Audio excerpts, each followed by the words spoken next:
This last May of 2021 was the 11-year anniversary of my podcast. Back in 2010, when I first started, podcasts were the Wild West. Hardly anyone had heard of them, even fewer people were listening, and only a tiny handful of us were producing them. I've had a blast doing nearly 300 episodes of the show over that 11-year period, and lately I've been thinking a lot about what I'd like to do with the show over the next 10 years. I'm even more excited about podcasting today than I was when I started, and I'd love to ask for your input on how I can improve the show and make it even better and more relevant to your interests. To that end, I've created a brief survey, which should take only about 3 to 5 minutes to complete. I know most of you are busy, so as an expression of my appreciation for your time, everybody that completes the survey will be entered into a drawing for a free 3-year membership to Thrive Market. I'm sure most of you have heard of Thrive Market. You can think of Costco meets Whole Foods online. You can buy some of the best organic, natural food and personal care products online at huge discounts compared to what you'd pay at something like Whole Foods. I use it every week, and it's really a game changer for those of us that are interested in healthy living. So again, you get if you complete the survey, you'll get entered into a drawing for a free 3-year membership to Thrive Market. So that's a $180 value. And if you'd like to complete the survey anonymously, that's fine too. Just don't include your email address at the bottom of the form. You can find the survey at kresser.co/podcast survey. Podcast survey is one word there. So that's kresser.co/podcast survey. Oh, and one last thing. You might notice some changes or additions to the show over the next few months. This is just part of my process of research and experimentation to see what works best. Thanks in advance for participating and for being part of the Revolution Health radio community. I'm so grateful for your help. If you've been listening to my show or getting my emails for any length of time, you'll know that I've become increasingly concerned about the impact that digital technologies like smartphones and social media are having on every aspect of our lives, from our productivity to our relationships, to our happiness, to our health and well-being. For the vast majority of human history, until the invention of the first smartphone, human beings had periods of time in each day when we found ourselves alone and without input from other minds like books, radio, TV, podcasts, or any other source. While these periods could provoke loneliness and boredom, they also helped us to generate new ideas, solve difficult problems, regulate our emotions, and better understand ourselves and the world around us. And they helped our nervous systems to shift out of that fight or flight stress response and into a state of relaxation, which is critical for our health. Yet today, for most of us, smartphones have become nearly constant companions. A 2013 survey found that 80% of adults and almost 90% of 18 to 24-year-olds were on their phones within 15 minutes of waking up and often immediately after waking. And without intervention from us, our smartphones and the technologies that they enable, like social media, video games, etc., can prevent us from ever being alone with our thoughts and our experiences. They provide a steady stream of interruptions, distractions, and demands on our attention. And as the Zen teacher Sherry Huber is fond of saying, the quality of our experience is determined by the focus of our attention. If our attention's constantly fragmented and split in a million different directions, then we'll end up feeling frazzled, distracted, and exhausted, which is exactly how many of us feel now by the end of a day. In this episode of Revolution Health Radio, I explore these issues with Cal Newport. Cal is a professor of computer science at Georgetown University, a journalist, and a prolific author. His most recent 3 books, Deep Work, Digital Minimalism, and A World Without Email, specifically explore the impact of digital technologies on our work, our productivity, and our health and well-being. In this episode, Cal and I discuss how digital technologies like smartphones and social media interfere with our ability to focus without distraction and why that matters. The link between our attention and focus and our physical and mental health and well-being.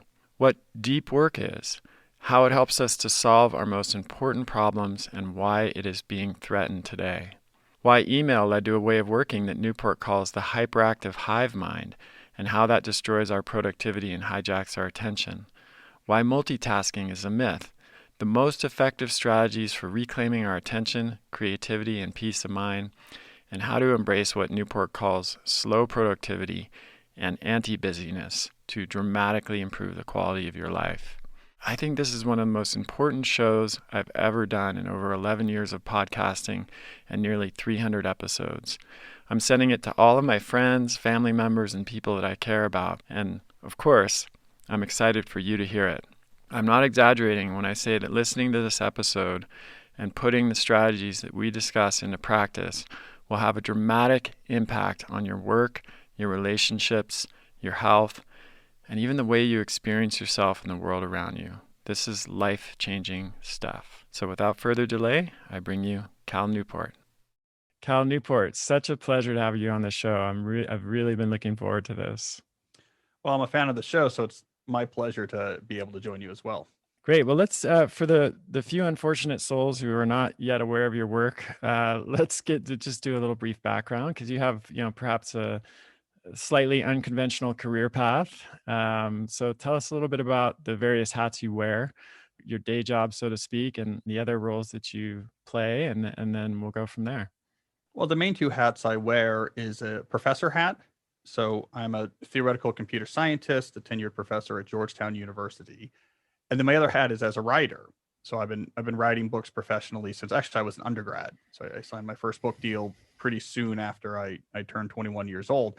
So I write and I'm a professor. Now, in recent years, those have come together to some degree. So I just finished this trilogy of books. I think of it as my techno culture trilogy: Deep Work, Digital Minimalism, and A World Without Email. And it was so three books that were really about the impact of tech on different aspects of culture, which makes sense, I think, for a technologist and computer scientist to be thinking about. So those worlds have come together, but they at other times in my life have been quite orthogonal, and I move back and forth between them. Right, and you've got your start writing actually books for other students on how to be a better student, right? How study habits, how to optimize, those and perform better in school. So it wasn't necessarily obvious that you would end up where you are now. How did that come about, and what was that transition like for you? Yeah, I got started. I was writing a lot in college, right? So I was a columnist for the newspaper, and I wrote for the humor magazine. I was eventually the editor of the humor magazine at the college I attended. So I had been a writer, and I was interested in writing more professionally. So the question is, okay, if a 21-year-old wants to sell a book, what are the possible topics on which a 21-year-old will be allowed to sell a book? Right. And that's a very narrow list, right? And writing a book for other students as a student was one of the very narrow doorways through which I could probably walk. And I had another bit of background though that made those first books make a lot of sense, which is I had been an entrepreneur in high school because I had been in high school in the late 1990s, and this was the first .com boom. So I had run a company. So I was very familiar as a teenager with business advice books, self-help books, productivity books, because I had needed those books as part of running my business. And so at college, when I was looking for similar books for being a student, they were mainly lacking. At the time, most student advice books were really concerned about being cool and fun and funky. There was this sense that if you're too serious about success, that students would be turned off, that young people wouldn't like it. And so I also had always harbored this idea, hey, someone should write an advice book for students like a business advice book. Just no nonsense. Like, okay, you want to be a good student? Here's what the very best students do. We're not going to talk about the naked roommate or having fun with duct tape or, the cafeteria food. Let's just get down to business. So I had that idea in the back of my mind. I wanted to be more of a professional writer. Student books was the narrow door I could go through. So I put those two things together, and that's how I sold my first book, which was I will write a college advice book in the exact same tone and format as a business book. Right. That's fascinating. I'm always interested to learn more about people's trajectories because it's often the case that, at least as far as I can tell, that there is usually not a master plan. There's usually not foreknowledge of what will happen 15 or 20 years in the future. And it's usually a product of following one's own interests and passions and, with a little bit of strategy, as you just pointed out there, for, how you could establish credibility and authority at such a young age, what domain or field would allow that to happen. And then so much flowed from there. And perhaps we'll have a chance to revisit that later. I want to dive right in to deep work because that's a frame or a concept that's going to underlie our entire discussion. It's been kind of the central theme of your last three books, the trilogy, and I'm interested in it from a number of perspectives.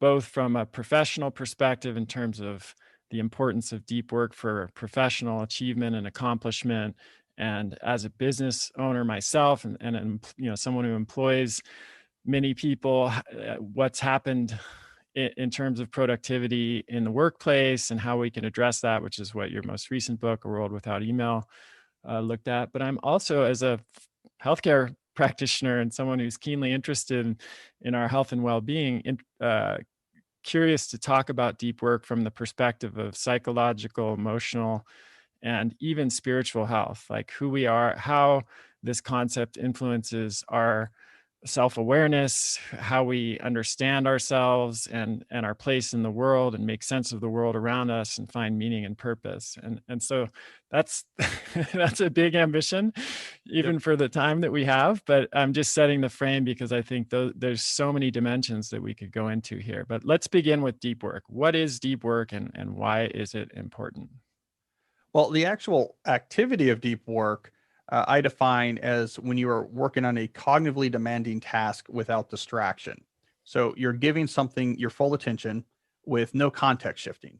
And so, just to be clear about that, a glance at a completely different information landscape constitutes a context shift. It means you're no longer in deep work. So even if you're mainly focusing really intensely on writing a book chapter, but you're checking your text messages, you get a quick glance at your inbox every 10 or 15 minutes. It's not a state of deep work. So for it to count as deep work, it needs unbroken concentration. Now, the idea behind this, and this was my 2000 eponymous book in 2016 on this topic, is that we forgot its value, and all of our energies, especially in the professional world, are going towards all sorts of other activities that are not unbroken concentration on cognitively demanding tasks. But the economy is moving towards a more and more highly specialized knowledge economy, in which that is the tier one activity that actually creates the new value. That is the Right. knowledge equivalent of, getting oil out of the ground if you're in the gas and oil industry. And we were starting to neglect this fundamental activity of life in a knowledge age. And we weren't really realizing that that was a problem. And so, starting with that book in 2016, I was sounding the alarm. Hey, we need to be careful about preserving this activity, because if we're not doing this, all the other stuff, all the marketing, all the social media, all the email checks, all the Zoom, all the means, all this other stuff, none of that's directly getting the proverbial oil out of the ground. We're eventually going to get into trouble. So I can't remember which of the three books you mentioned this in, but if we start with the assumption or the hypothesis that deep work, as you just mentioned, is key to actual productivity in terms of things that really producing things that really matter and are going to move the needle, whether we're talking about a global economic scale, at the state level, or even at an individual level. And if we also have the hypothesis that there's been a decline in deep work, then we would expect to see a decline or perhaps a flattening of productivity over the past few decades, even in spite of the increase in busyness or the number of hours that people have worked. So, is that actually what we're seeing? Yeah, we are seeing that. If you look at the Labor Department's non-industrial productivity metrics, which I think is probably the most relevant productivity metric for the knowledge space, it has been flat for something like 10 to 15 years now. I think it's actually probably the real productivity is declining, but we're compensating for it with a lot of off the books or extra hours. So we are on our phones, we can do email, we're trying to get our non-distracted work done at night, we're doing work in the morning while the kids are still in bed. So we basically had to run a lot faster just to keep productivity stagnant.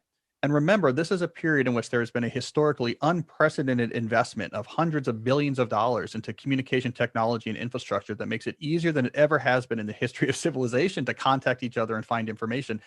We should have seen, as people expected, a giant jump in knowledge work productivity, and instead we could barely keep it even level. Right. And it's we there's sort of an anecdotal experience that people have like, "Hey, how are you? So busy, like that's just the sort of default response for people who, at least who in a certain class, who have certain who do a certain type of work. And I think if you ask people who are maybe our age and who are old enough that they can remember a time without these technologies, or where these technologies were far less pervasive, they would tell you that subjectively they feel busier, they feel like life has gotten faster. They're working on the weekends, as you said, in the morning, at night, after work. They're never not working. They're working on vacation. And yet, despite that, we have very little to show for it in terms of real economic gain, or you could argue maybe even any improvement in quality of life. So one of the reasons, perhaps the primary reason for this, is a decline in deep work, and then an increase in shallow work is the corollary of that. And also the rise of what you call, and I love this term, the hyperactive hive mind.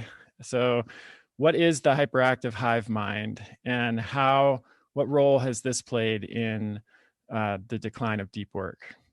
Yeah, this really gets to the heart of the issue. And just to put this into a timeline, the 2016 book Deep Work is about why deep work was important and how to get better at it. Like, even as an individual, like how to train it, how to make this more a part of your life.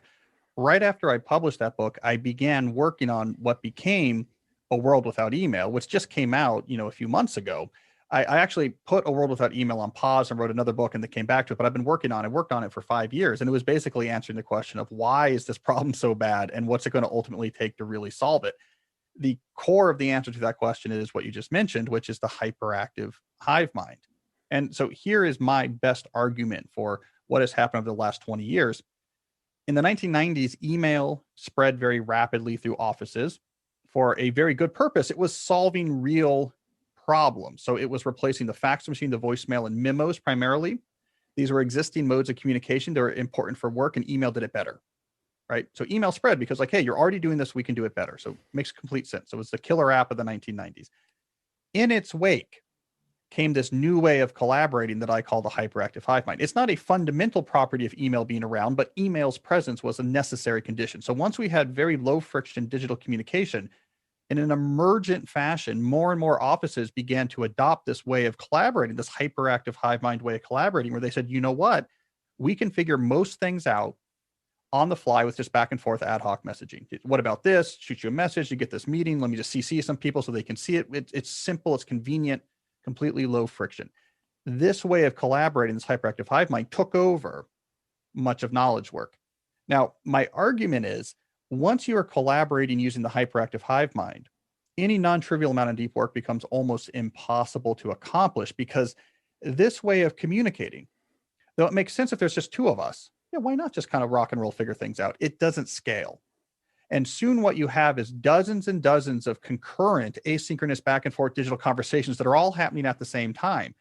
So what this means is you have to constantly tend these communication channels, be it an inbox, or later you have Slack and Teams, but they're Slack. all just, yeah, but it's implementing the same basic workflow, this back and forth ad hoc messaging to collaborate. After a while, you have to check these things constantly. Because if you wait 4 hours to do deep work, there might be 20 different conversations that are on pause while you're doing that. And it could be a real problem, because maybe some of these back and forths need to be resolved today. And so we can't do that. So the hive mind made it impossible to not check communication channels all the time. The issue with checking communication channels all the time is that our brain does not context switch quickly. So Yeah. it puts us into this permanent state of reduced cognitive capacity, because we keep initiating context switched and switching back, switching. Our neural hardware can't do this. Checking an inbox once every 6 minutes is a disaster for our brain, and it puts us in a permanent state of reduced capacity. So we're basically dumbing ourselves down, fragmenting our time. It's impossible to escape, as long as that's the main way we collaborate. And the main casualty, in addition to just our health and happiness, is our ability to actually do non-trivial work with our brain. Yeah. There's so much to unpack there. And I want to come back to the concept of attention and attention residue, because I think that's key to what we're going to be talking about.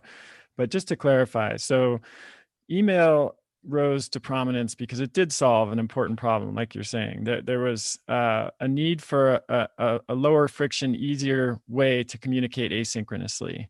It was, prior to that, it was, if you were in an office setting, you'd have to scribble out a memo, walk over, leave it on someone's desk, and hope that they saw it, and then that could go back and forth. And of course, in today's world where people are working virtually, that's not even possible so email really did address that issue. But what happened is we started using this tool that had a specific purpose for, asynchronous communication. And then we adopted, without ever choosing to do so in any kind of a like conscious, deliberate way, the idea that asynchronous communication is the best solution for all work related problems or challenges or to do any kind of work. Such that at this point, in a lot of work settings, the default assumption is just that asynchronous is always better. But there are a lot of types of work that's not true for, right? Right. And the issue is not, I mean, so asynchronous is part of the issue, but even just a lack of structure, right? Yeah. So it seemed for everything we have to collaborate on, it's so much easier to just shoot off a message. Like, why bother putting in some rules or some guidelines? Or, we have this sort of weekly status meeting and there's a bulletin board in which we post up to whatever. Like, why bother with that Yeah. if I can just hit you with an email? So not only did everything move asynchronous, right? So we'll just kind of figure things out back and forth, but not in real time. All the structures went away. Right. All the structures and guidelines and workflows for how we actually get things done went away, because for each of those things in isolation, it is easier just to say like, hey, Chris, can you just remind me blah, blah, blah, or we should jump on a call. Right. Just like shooting you an email. For everything in the moment, that is easier. But when everything goes to that type of communication, it's way too many of those streams that you have to keep up with. Right. And yeah, as you said, asynchrony is one issue, but there's a way that you could do asynchronous communication that is not hyperactive hive mind, which you talk about in A World Without Email. For example, using Trello or Asana or something where the communication is attached to the work itself, and it's not just and it's more of a pull method where I can open Asana or Trello and check it when I'm ready to, instead of a push method where that message is coming to me whether I want it or not, or I'm ready for it or not. So let's talk a little bit about attention. My listeners have probably heard me say this several times. I'll say it again. It's one of my favorite quotes. It's from one of my Zen teachers, Sherry Huber. The quality of our experience is determined by the focus of our attention, she is fond of saying. And one way of looking at attention is as a resource, and that resource can be protected, it can be exploited, it can be harvested, it can be depleted. And one of the best ways of depleting attention is by context switching. So can you talk a little bit more? You mentioned this already earlier in the interview. What is context switching? Why does it have such a negative impact on our attention? Why is it a big deal if I spend 90 minutes writing a book chapter, but every 10 minutes I even just spend a minute switching to check my email inbox? Why is that so toxic for our focus and cognitive ability? Right. I mean, context switching is the productivity poison that people don't even realize that they are ingesting in bulk. And the neuroscience issue here is that the way our brain actually works makes it so that switching attention is a relatively slow and expensive process. It's like trying to change the direction of a ship. You can't just turn. You're going to be moving that way for a while until you can get the direction completely turned.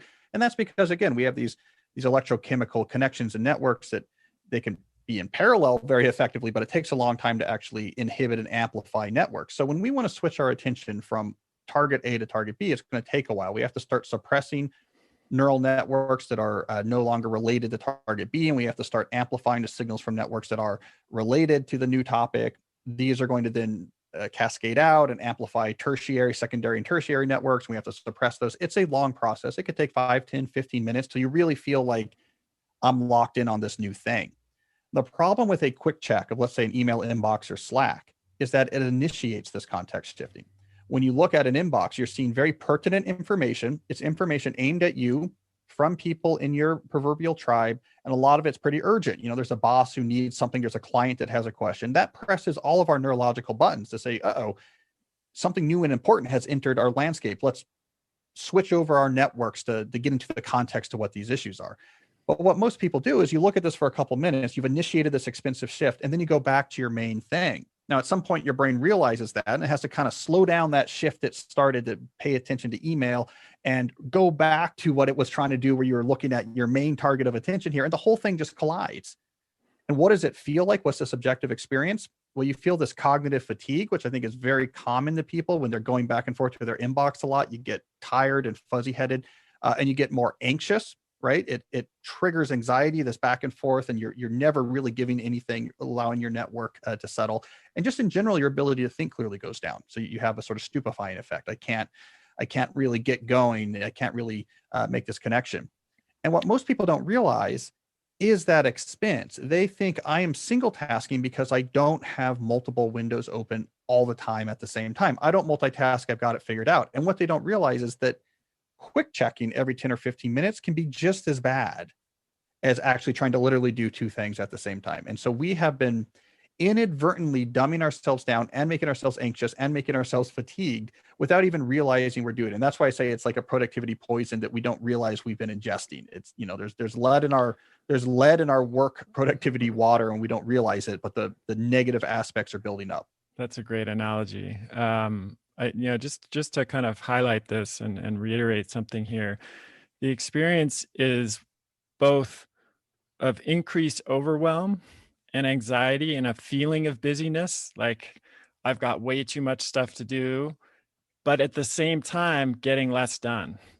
To me, that's the real crux of it, and the real threat that this poses to us as individuals, and again on a larger societal scale.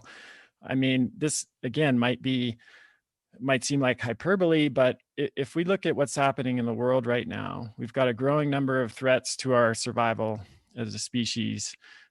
We've got a lot of complex problems that we're facing. We know that deep work, we haven't discussed this yet, but we're going to, is pretty much required for creativity, innovation, and learning complicated things. And we know that shallow work is not easily reversible. Like once you get into a pattern of that, it's not just a given that you will instantly be able to switch out of that and go into deep work. And we can talk about that as well. If you put all that together, to me, this is kind of an existential threat to our well-being. That's maybe in line with other existential threats that we're facing. Do you think that's too much of an exaggeration? Well, it might at the very least be a economic existential threat. I mean, you can't move your economy increasingly towards specialized knowledge production at the same time that you put so much energy into reducing the ability to do elite cognitive production. Where these two trends are hitting against each other. It's like if we were back in ancient Sparta, so in a time and a place where martial prowess was at the core of your city-state survival. If suddenly ancient Sparta got really into smoking and fast food, or whatever the ancient Greek equivalent of that would be, we would say there's a problem here. Our entire survival of our city-state depends on us all being in really good shape and being really good at warfare, and yet we're spending more and more time smoking and eating hamburgers. This is going to be an existential issue for us. Economically speaking, I think something like that is going on right now. I mean, if you're going to have a whole generation of young people come up that have never gone more than 6 minutes at a time without constantly, not just email, but their phone and this entire digitally mediated world, they're completely uncomfortable with any sort of focus. Everything is constantly switching context forth, back and forth. I mean, I look at this as like we're in ancient Sparta and the new generation of warriors is overweight. We're going to have a problem when the next Peloponnesian War happens. And I think something similar might happen with our knowledge economy.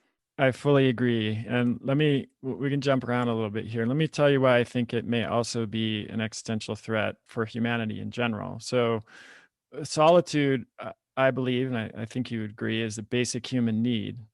And you've even talked about how these digital technologies are contributing to solitude deprivation. We know from a lot of neuroscience research that solitude, which I love the way that you define this, not necessarily as being alone, because you could be alone without solitude if you're scrolling through your Instagram feed, and you can be in a group of people and be enjoying solitude or be at least near people. Solitude is the absence of input from other people's minds, emails, notifications, listening to a podcast, whatever that input is, that's solitude. And we know from a lot of neuroscience research that solitude is required for self-reflection, for self-awareness. It helps us to process and understand our experience, to extract meaning from it, to solve problems. a lot of the greatest innovations and works of art, pieces of music, etc., were out produced during times of solitude. Newton, Galileo. I mean, you could just go down the list. And yet, what you just said is we now have an entire generation of young people, and now adults as well, who never experience solitude. They literally, from the moment they wake up in the morning to the moment they're in bed, are not experiencing any solitude. Does this concern you from just a human perspective? Yeah, I think it is a real issue, and one of the reasons why it's become such a big issue is that I don't think it ever would have occurred to anyone to think about this as something that we had to say you needed to preserve, because how could you ever avoid it? Right. Until about 2012, the idea that you had to worry about solitude deprivation would have been nonsensical. Like, how could you possibly avoid, just in your day-to-day life, having times where you're just alone with your own thoughts and observing the world around you? I mean, you're going to have to be in line, you're going to be stuck in traffic, you're going to be getting the lawnmower, I mean, there's just throughout the day, it's actually most of your time you're not going to be listening to something, interacting with people. Smartphones changed that completely. Smartphones made it possible for the first time in human history to get rid of every moment where you're alone with just your own thoughts and looking at and taking an input from the world around you. And I do think it is a really big issue. And I think there is an acute psychological, neurological issue, and then there is the more large scale philosophical issue, right? And you mentioned both, but just to clarify, the acute issue is it makes us anxious.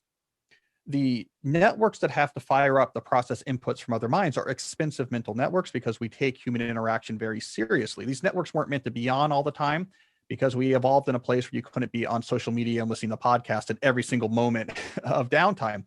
So we overload those circuits and it makes us anxious. Anxiety, as far as I can tell, is the main side effect there.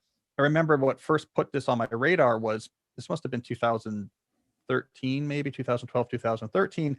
I was talking with the head of mental health at a major university, and she was telling me there had been this light switch moment where suddenly the number of students they were seeing in their clinic had skyrocketed, and it was all for anxiety or anxiety related disorders. Whereas previously, the students they saw in their clinic were for all of the standard things you would associate with that age group. There was sort of eating disorders, there was depression, there was like a variety of common DSM sort of things.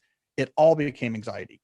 And I remember at the time asking, like, okay, so what happened? Why is everyone so, anxious? It's not a particularly fraught time, 2012 to 2013. She said, oh, it's smartphones. The first time I started seeing students showing up on campus, like really plugged into these smartphones, our clinic was overflowing with anxiety. I think that's an acute neurological issue. Your brain needs time away from processing these inputs. And then we have the philosophical issues you talked about, which is time alone with your own thoughts is how you take the information that you have consumed in the world, make sense of it, add it into the mental schemas by which you understand the world, and therefore you're able to build on those schemas and get a more sophisticated understanding of yourself as a person, the world around you, your place in that world around you, what you're trying to do, where you're falling short. All of this is critical to human development. It's critical to happiness. It's critical to resilience more than anything else. If you take that, philosophically speaking, out of people's lives, what you get is an adrift soul, if you'll mind this sort of theological metaphor here, but you're really sort of just adrift. You can get pushed around by the events of the day, emotionally, psychologically. You're all over the place. You're much more ripe for capture into very strong ideological camps or wherever they are, just where you happen to drift towards in a way that can ultimately be destructive for you and your life and your relationships. It's not great when you don't have self-awareness and understanding of yourself and your character and your place in the world. All of that takes time alone with your own thoughts. A phone in your hand at all times robs you of that time. Mm.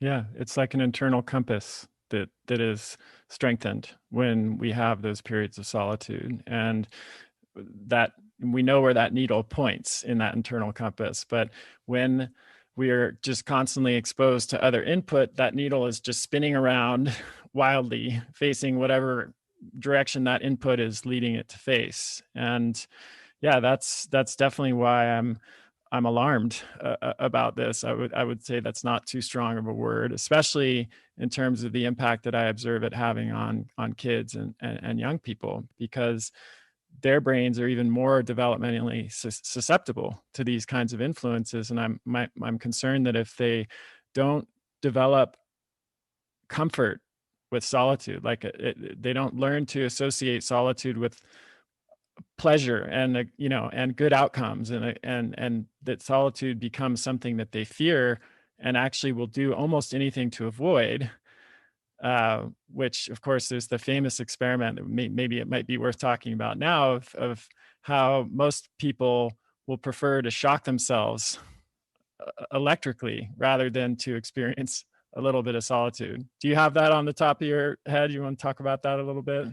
Well, yeah, I mean that even beyond that particular experiment, there's this interesting tension that happens, right? And so the book where I really get into this, by the way, is the center book in that trilogy. So if the first and last book are about work and technology, so I think of Deep Work and A World Without Email is really about tech and work. The middle book, Digital Minimalism, is about tech and our personal life, so social media, our phones, the stuff we do outside of work that we're always looking at our phones, and that's where I talk a lot about solitude. And one of the tensions I really bring out there is extreme solitude is incredibly distressing.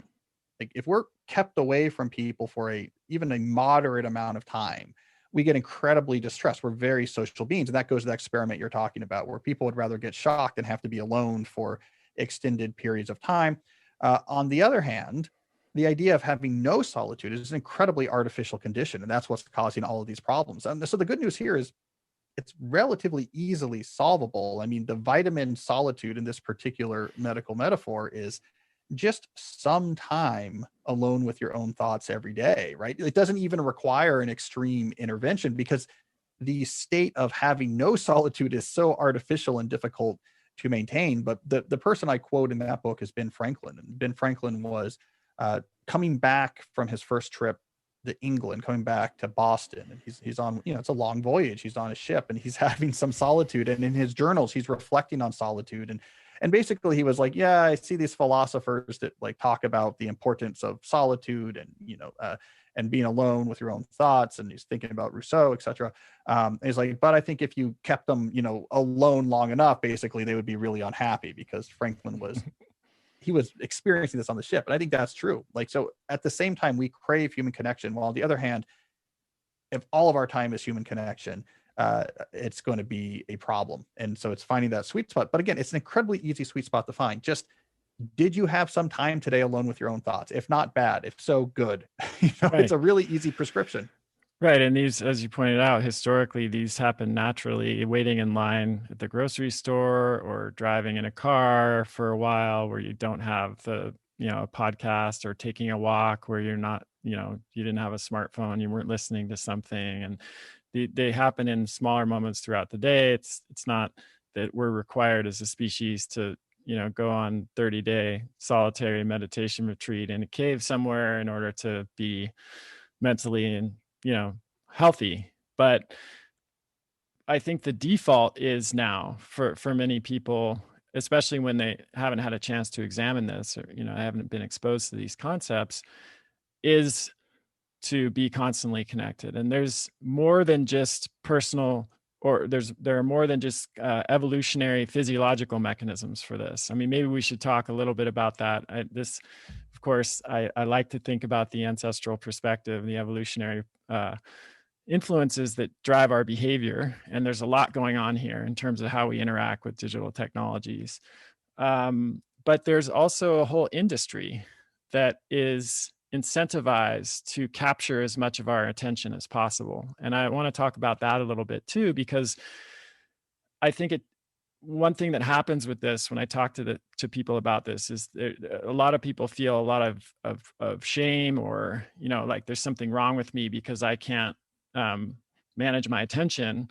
And helping them to understand what they're up against, and the motives and incentives of these corporations helps to depersonalize it a little bit, and even set up a kind of an adversary that they can feel motivated and empowered to fight back against. So maybe let's talk first about why our brains are so susceptible to these kinds of inputs, and then we can talk a little bit about that larger question of the attention economy and the role that plays. Yeah, this is an important point, and I want to put it an important cleavage as we get to the beginning of this conversation, that we have two seemingly related magisteria here that I'm going to separate some. So we have technology and work and technology in our life outside of work. Our broken relationship with each looks very similar. So in the world of work, we check email all the time, we check Slack all the time, we check Teams all the time, right? In the world of technology outside of work, we're on social media all the time, we're on YouTube all the time, we're looking at our phones all the time. These feel like very similar problems. The sources are very different. And so I think this will be an important division to make. If we look over at the world of work, which I'll touch on briefly, but the focus of those questions really are the world outside of work. If we look at the world of work, the reason we check email all the time, for example, it's not that we're addicted to email.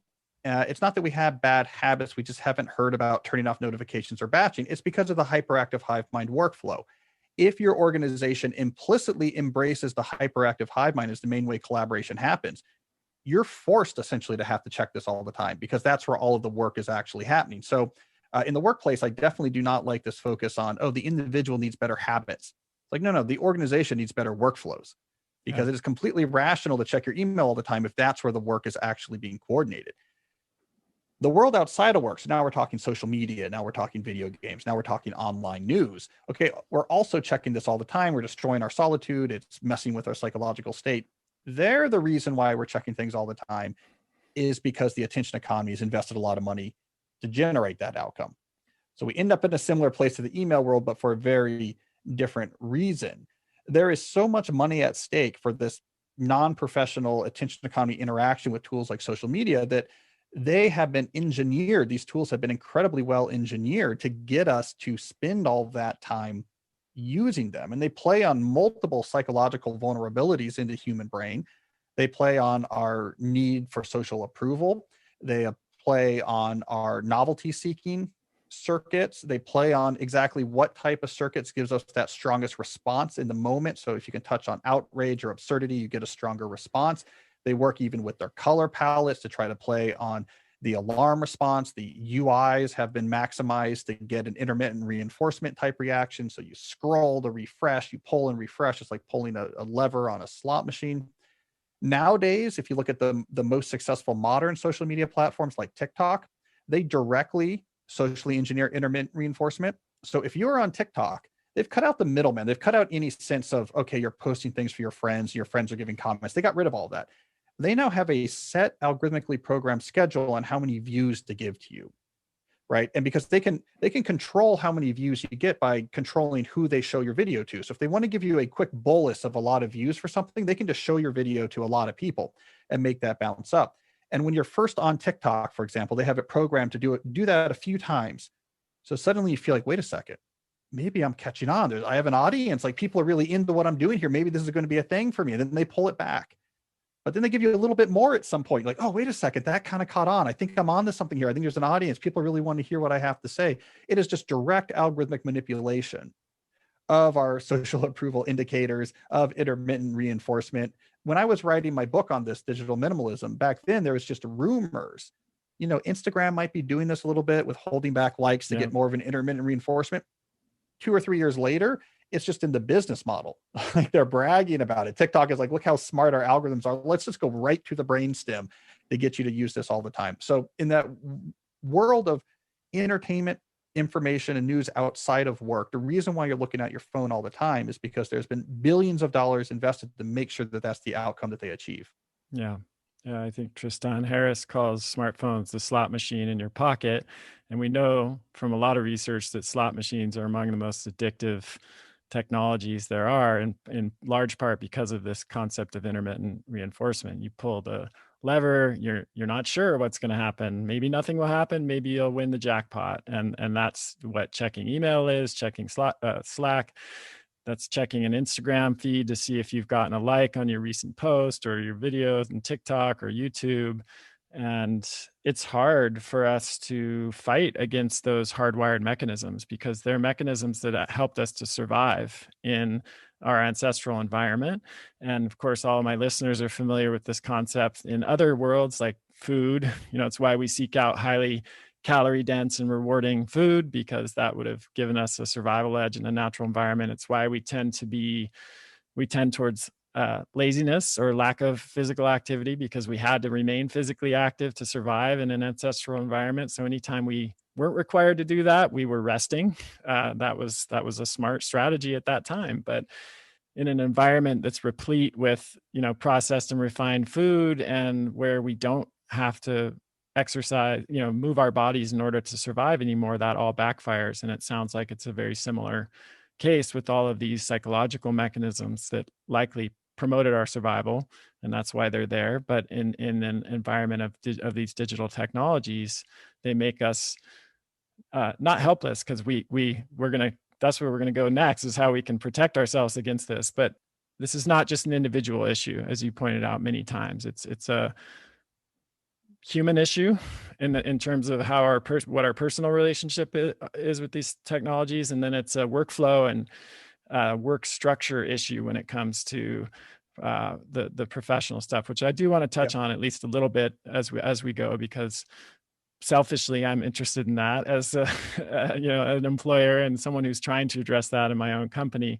And I think there are a lot of people who listen to the show who are in a similar position as well. So let's talk a little bit about, moving kind of more into, just to the frame, digital minimalism, your the middle book in that trilogy, which largely addresses how to refine our own individual relationship with these technologies. And one of the key factors, or the key arguments that you make, is that we have to develop our own philosophy of technology use, our own guiding approach to how we use these technologies. And you distinguish between the any benefit approach to using technology and the craftsman approach to using technology. So let's talk a little bit about that as the kind of entry point into digital minimalism. Right. So when we're talking now about technology in our personal lives, social media, our phones, etc., we have a lot of autonomy here. So it's good news, bad news.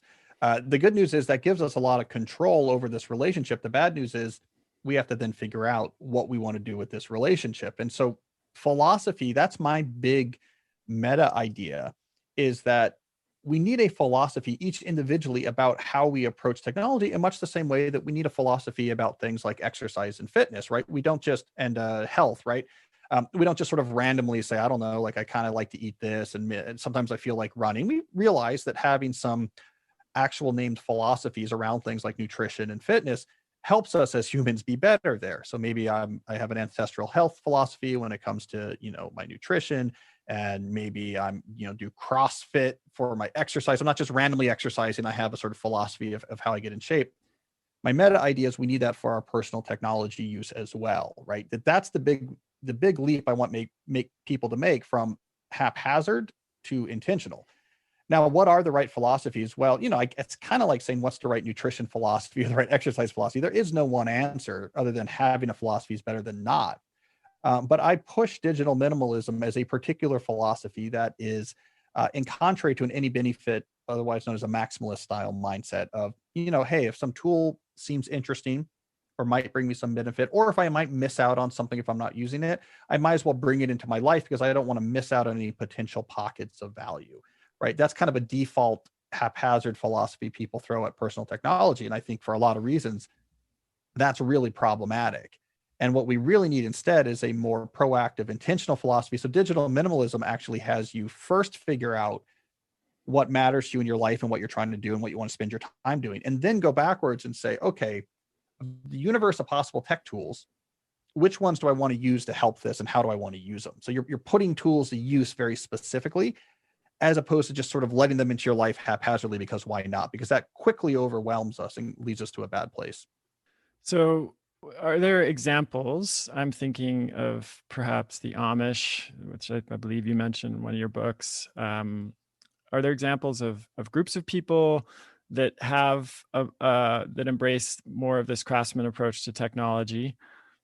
Yeah, well, the Amish did for sure, right? I mean, so we often think about the Amish incorrectly. We think that they essentially put an arbitrary line in the sand and said, okay, no technology after this point. So we're happy to use all technologies up to this year and then no new technologies. We think about them that way, but that's actually, if you think about that, a pretty absurd philosophy, and it's not what they do. Instead, they're just highly selective about what technologies they let into their lives. And they have a particular selection criteria for them. It has to do with the promotion of strong communities, what keeps people within the communities. As new technologies come along, their typical method is let's have a few people experiment with it. let's observe them, and let's figure out, do we want to bring this technology into our lives or not? And they answer those questions differently depending on what community you're talking about. So, for example, cars are very rare in Amish communities, mainly because what they've discovered is if you have cars, you leave. And if you leave, it weakens the community. Phones can go either way. Like typically, they worry about people aren't going to interact in person if they have phones. So a lot of Amish communities will have a community phone that they use. Disposable diapers are very common because that doesn't hurt, right? That doesn't hurt community or communication, right? Rollerblades, it's not uncommon to see, an Amish kid go by on rollerblades, um, because it's not at all about, is this modern, not modern. It is, does this net gain or hurt the things we care about most? Now, the Amish have incredibly extreme criteria for how they make those decisions, but that general decision making process is not a bad one to actually think about trying to emulate. That you figure out what you No. care about most, and then you say, hey, is this tech going to net make that better or hurt it? It's much different than saying, would there be some benefit if I had this app? Yeah. I think that's a powerful concept and so important for anybody to figure out. And it really, Neil Postman, who you reference in your books, and I've been a fan of his work for a long time, talks about this concept of a technopoly, which is a society that essentially embraces the any benefit approach, right? That they're just techno maximalists, I think, is the term, where any technology that comes along, we just adopt it if it provides any benefit at all, with very little critical investigation as to what the downsides of that technology might be, or even what the upsides might be in terms of the things that matter most, which is what you're saying. So if someone's listening to this and like this, they're really resonating with it, they want to figure out their own philosophy of technology. They know that their relationship with technology has gotten, is not serving their higher purpose and what they want to accomplish in their lives, or the kind of experience that they want to have. Why not just, do that in a kind of piecemeal fashion, or just, tomorrow they can start experimenting a little bit and just do it in a kind of incremental way? What's the challenge of doing it that way? It largely doesn't stick. So if you're trying to make a change here and a change there, the changes tend to crumble and dissipate over time, and you end up back where you were before. I think we know psychologically the better way to do these type of change is to often do them more wholesale, right? I'm going to make a more transformative change to the way that I live. And one of the big ideas I preach in that particular book is that if there's things you're unhappy about in your techno life, this might be counterintuitive, but focusing on reducing the negative is actually not a very sustainable way to do it. So if you come at your techno life and say, I spend too much time on Instagram, so I'm going to put in rules to say, spend less time on Instagram. That's actually a pretty low probability of success style of intervention. What actually works much better with the human psychology is to develop a very positive vision. This is what I want my life to be like. Here's how I want to spend my time. Here's the things I value. Here's where I want to be known for. And then you work backwards and say, oh, and here's how the best use technology to help this positive vision. The changes embedded in those decisions are much more likely to be sustainably maintained, because the allure of, I want this positive vision. The reason why I'm not on Instagram now is because Instagram's not a part of this really positive vision I have. That's much more strong than saying, I try not to use Instagram now because I think I use it too much and I want to use it less. We're much more likely to stick with a goal of preserving or coming towards a positive vision than we are to stick with a goal that's about reducing Right. something that's negative in our life. I'm smiling because this is something I talk a lot about, in the context of health coaching.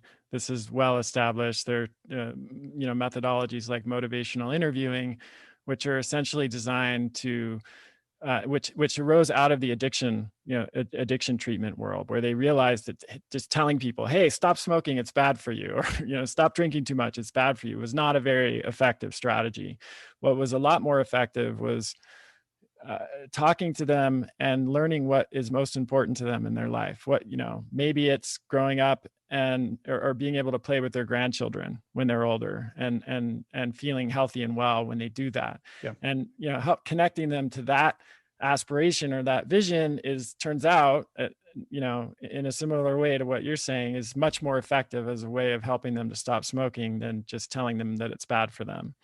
It would, So, it just as a quick interruption, yeah, this is one of my big pet peeves about the world of digital whatever, is that they look to the world of, let's say, addiction recovery. They appropriated the term detox, and then they completely subverted the entire meaning of that, right? And this is one of my, I think it makes this point to the extreme. It was real frustration for me when people use this term digital detox, because in the addiction community, a detox is all about, yes, you're separating from a chemical dependency so that you can rebuild a new life in which that addiction no longer has to be there. And you do the motivated interviewing, you figure out what matters to you, how you're going to live your life. There's a lot of actually group therapy sessions that happen. And of course, the whole yeah, goal is after detox, you're no longer using that substance.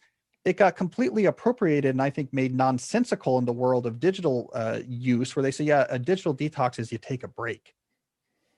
What is this goal? Could you imagine if someone was having issues, let's say with health, they were maybe overeating? You say, I got a solution. Don't worry about it. You're going to eat healthy for a month and then go back to the way you're eating. What's the point? Or you yeah, have a problem with alcohol addiction. You're like, okay, here's my plan. You're going to spend 3 weeks not drinking before you go back to drinking the way you were before. It would make no sense. And yet we feel like we act as if this makes a lot of sense. In the world of digital, it's like all we need is to take regular breaks and then maybe do a few like top down hacks, like turn off notifications and take our phone out yeah. of our room. And I think we can learn so much from all these other fields. Like, no, you need a positive vision of a life. You need to transform your life through intervention towards the more positive, taking breaks.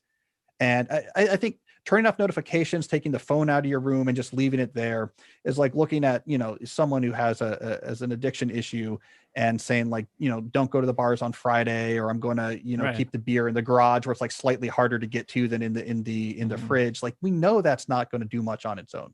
Right, on its own. They can be part of an overall strategy, but if it's missing that fundamental connection with what's most important and the positive vision that we're working towards, it's not gonna be effective. And, in my world, I see this in the 30-day challenges, the diet like Whole30 and the, 30-day reset. They can be powerful tools, but what often happens is people do a Whole30 and then they just go right back to what they were eating before. And then, 6 months later, that time for another Whole30, and then, 6 months of not eating well, and it becomes a kind of crutch or almost like an escape hatch kind of thinking, where I'll just do what is not supportive of my health for a long period of time, and then I'll do Yep. this short period of what is supportive. And I always tell people it's far better to just create a relationship with food that is more sustainable over a longer period of time. It might not be as strict. And there's a reason for that, because I think human beings, there's that saying, what we resist persists, right? So if I tell myself I can't have something, that's a surefire way for me to do almost anything I can to have that thing. Whereas if I say I could have it, if I really want it, I can have it, but I'm choosing not to have it because I want this other thing more, right? That's Yep. a totally different shift. So you talk about a very powerful method, and maybe right on the surface, before you explain it further, people might think that this is at odds with what we were just talking about, but it's called the digital declutter, and it's a period of time where we kind of radically shift our relationship to technology. So what is it, and why is this important as part of this over larger frame that we're talking about here? And I think actually, my data on this declutter backs up exactly what we were just talking about. So the idea of the declutter was, if you want to initiate this new relationship with your technology, that take a 30-day break from all this technology, not as a detox, but just to give yourself some space to actually construct that positive vision of what your life should be, because you can experiment and you can reflect in this time and rediscover what it is that you like to do, what your life should be like, the different activities that you miss. And then at the end of the declutter, this is sort of a Mary Kondo type thing. You say, okay, now what tech am I bringing back and why am I bringing it back?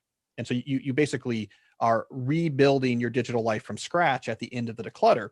So I ran an experiment to see how this worked with a variety of different people in different circumstances. And, I put out a call to my readers, who wants to do this declutter for a month and send me, information about it. And I had 1,600 people go through this. One of the biggest predictors of who actually came out of this on the other end with a sustainable new relationship and who didn't is that those who actually aggressively tried to experiment and reflect and figure out what they wanted to do with their time and their life are much more likely to succeed than the white knucklers. Right. Those who treated it like a detox, and by detox here I mean the sort of the subverted digital version of that term, who said, I use this stuff too much, I'm just not going to use it for a month because it's bad and I don't want to do the bad thing. None of them made it. And that's not enough. None of them made it through the 30 days because it's like, yeah, it's kind of bad, but you know what? I'm kind of bored and I'm tired and I kind of want to know what's going on. And then drip, drip, drip, you end up back exactly where you were. So the people who succeeded were the people who got after it as soon as this experiment began. Okay, I'm going to join a bike club. I'm going to try to hike every day. I'm going to have my brother and sister come over every week. I'm going back to the library. I'm going to start reading again. What about knitting? Did I like that? Let me try it. Let me get my woodshed opened up again. Like, they really were trying to actively investigate the positive. And those who could build this very strong positive vision, they're the ones who made it through the 30 days and came out the other side in a much better place. Right. And this is a great segue into the next thing I want to cover, which I think is so important. Um, Tim Ferriss talked about this a long time ago with 4 Hour Work Week, which was basically like, if you're going to work less, you better have some other ways of spending that time, because otherwise what naturally tends to happen is you just slide back into more work. And you talk about this in a similar way with digital technologies. If you don't have leisure activities that you're passionate about, that are maybe even structured, that you're working towards some kind of goal or you're trying to master, it's going to be really hard for you to fill those gaps that were previously filled with digital technologies. Can you talk a little bit about that? Well, for people who are young in particular, the feedback I got is that it was actually terrifying. Mm-hmm. So saying, okay, I am now alone with time and it's me and my own thoughts and I can't look at something. For you and I, if we kind of fell out of practice, we might say, oh, I'm a little bored, but I have a sort of sense memory of what it's like to go, and I'm going to go work on a project, and it might take me a while to get warmed up, but whatever, I'm going to go work on maintaining a trail or reading a book. Yeah. But if you're 22, you've never had that experience, and I was surprised the extent to which it basically was triggering existential crises in young people because they had never actually been alone with their own thoughts, which is difficult, right? We talked about solitude. This is where you actually make sense of your life, build these structures, augment these structures with reflection and information over time, and then make decisions and understand the world off these structures. They're starting with no structure at all. They have a jumbled pile of information and random reflections, and it's terrifying. They've never actually confronted things they're not happy about in their own lives and shortcomings that they've been just trying to avoid, or trauma that they're just trying to shove over here and I don't want to really do with this, or what's going on with their life, things that they're maybe excited about but don't know what to do with that, and that's frustrating. All these sort of thoughts are very scary when first confronted, and they've just had no experience with it. So I've learned to really underscore the degree to which, for a lot of people, this is a big lift, and it's not something to be taken lightly or glibly. To suddenly say, okay, it's now me, my own thoughts, and the world around me, trying to figure out what I'm all about and what I want to do, can be, spiritually speaking, an incredibly trying experience for those who have never done it before. Again, for you and I, we've been there before. Yeah. I mean, I went off to college. I had no there's no, forget smartphones. I had no cell phone. I didn't have a laptop. I mean, you're just going to Yeah. be, existential talk in the dorm room and walking the trails. And I got to go through that whole period in sort of Yeah. nicely analog fashion. I'm used to that. 10 years younger than me, it's a real problem. So yeah, I think that's worth underscoring, that it's not easy necessarily what we're asking here. Yeah. I mean, and you think about what is the worst punishment when someone is incarcerated: solitary confinement, right? And while we're not, being without your smartphone is certainly not solitary confinement. Maybe for someone who, like you said, has no reference point, has not had an experience in their lifetime of solitude being a positive thing. They haven't had experienced the benefits that come from that, then maybe it does feel a little bit like solitary confinement, or something that threatens their them on that kind of primal level that they're not really even consciously aware of. But I mean, I think just intuitively, I've always known this as well. And in addition to having spent a lot of time in solitude, I've done 30-day meditation retreats, in the jungle where I'm just sitting there for 18 hours a day. So it's not an issue for me generally, but I still notice like if I don't have something that I'm really passionate about and working on in my leisure time, then I'm just as susceptible to the next person as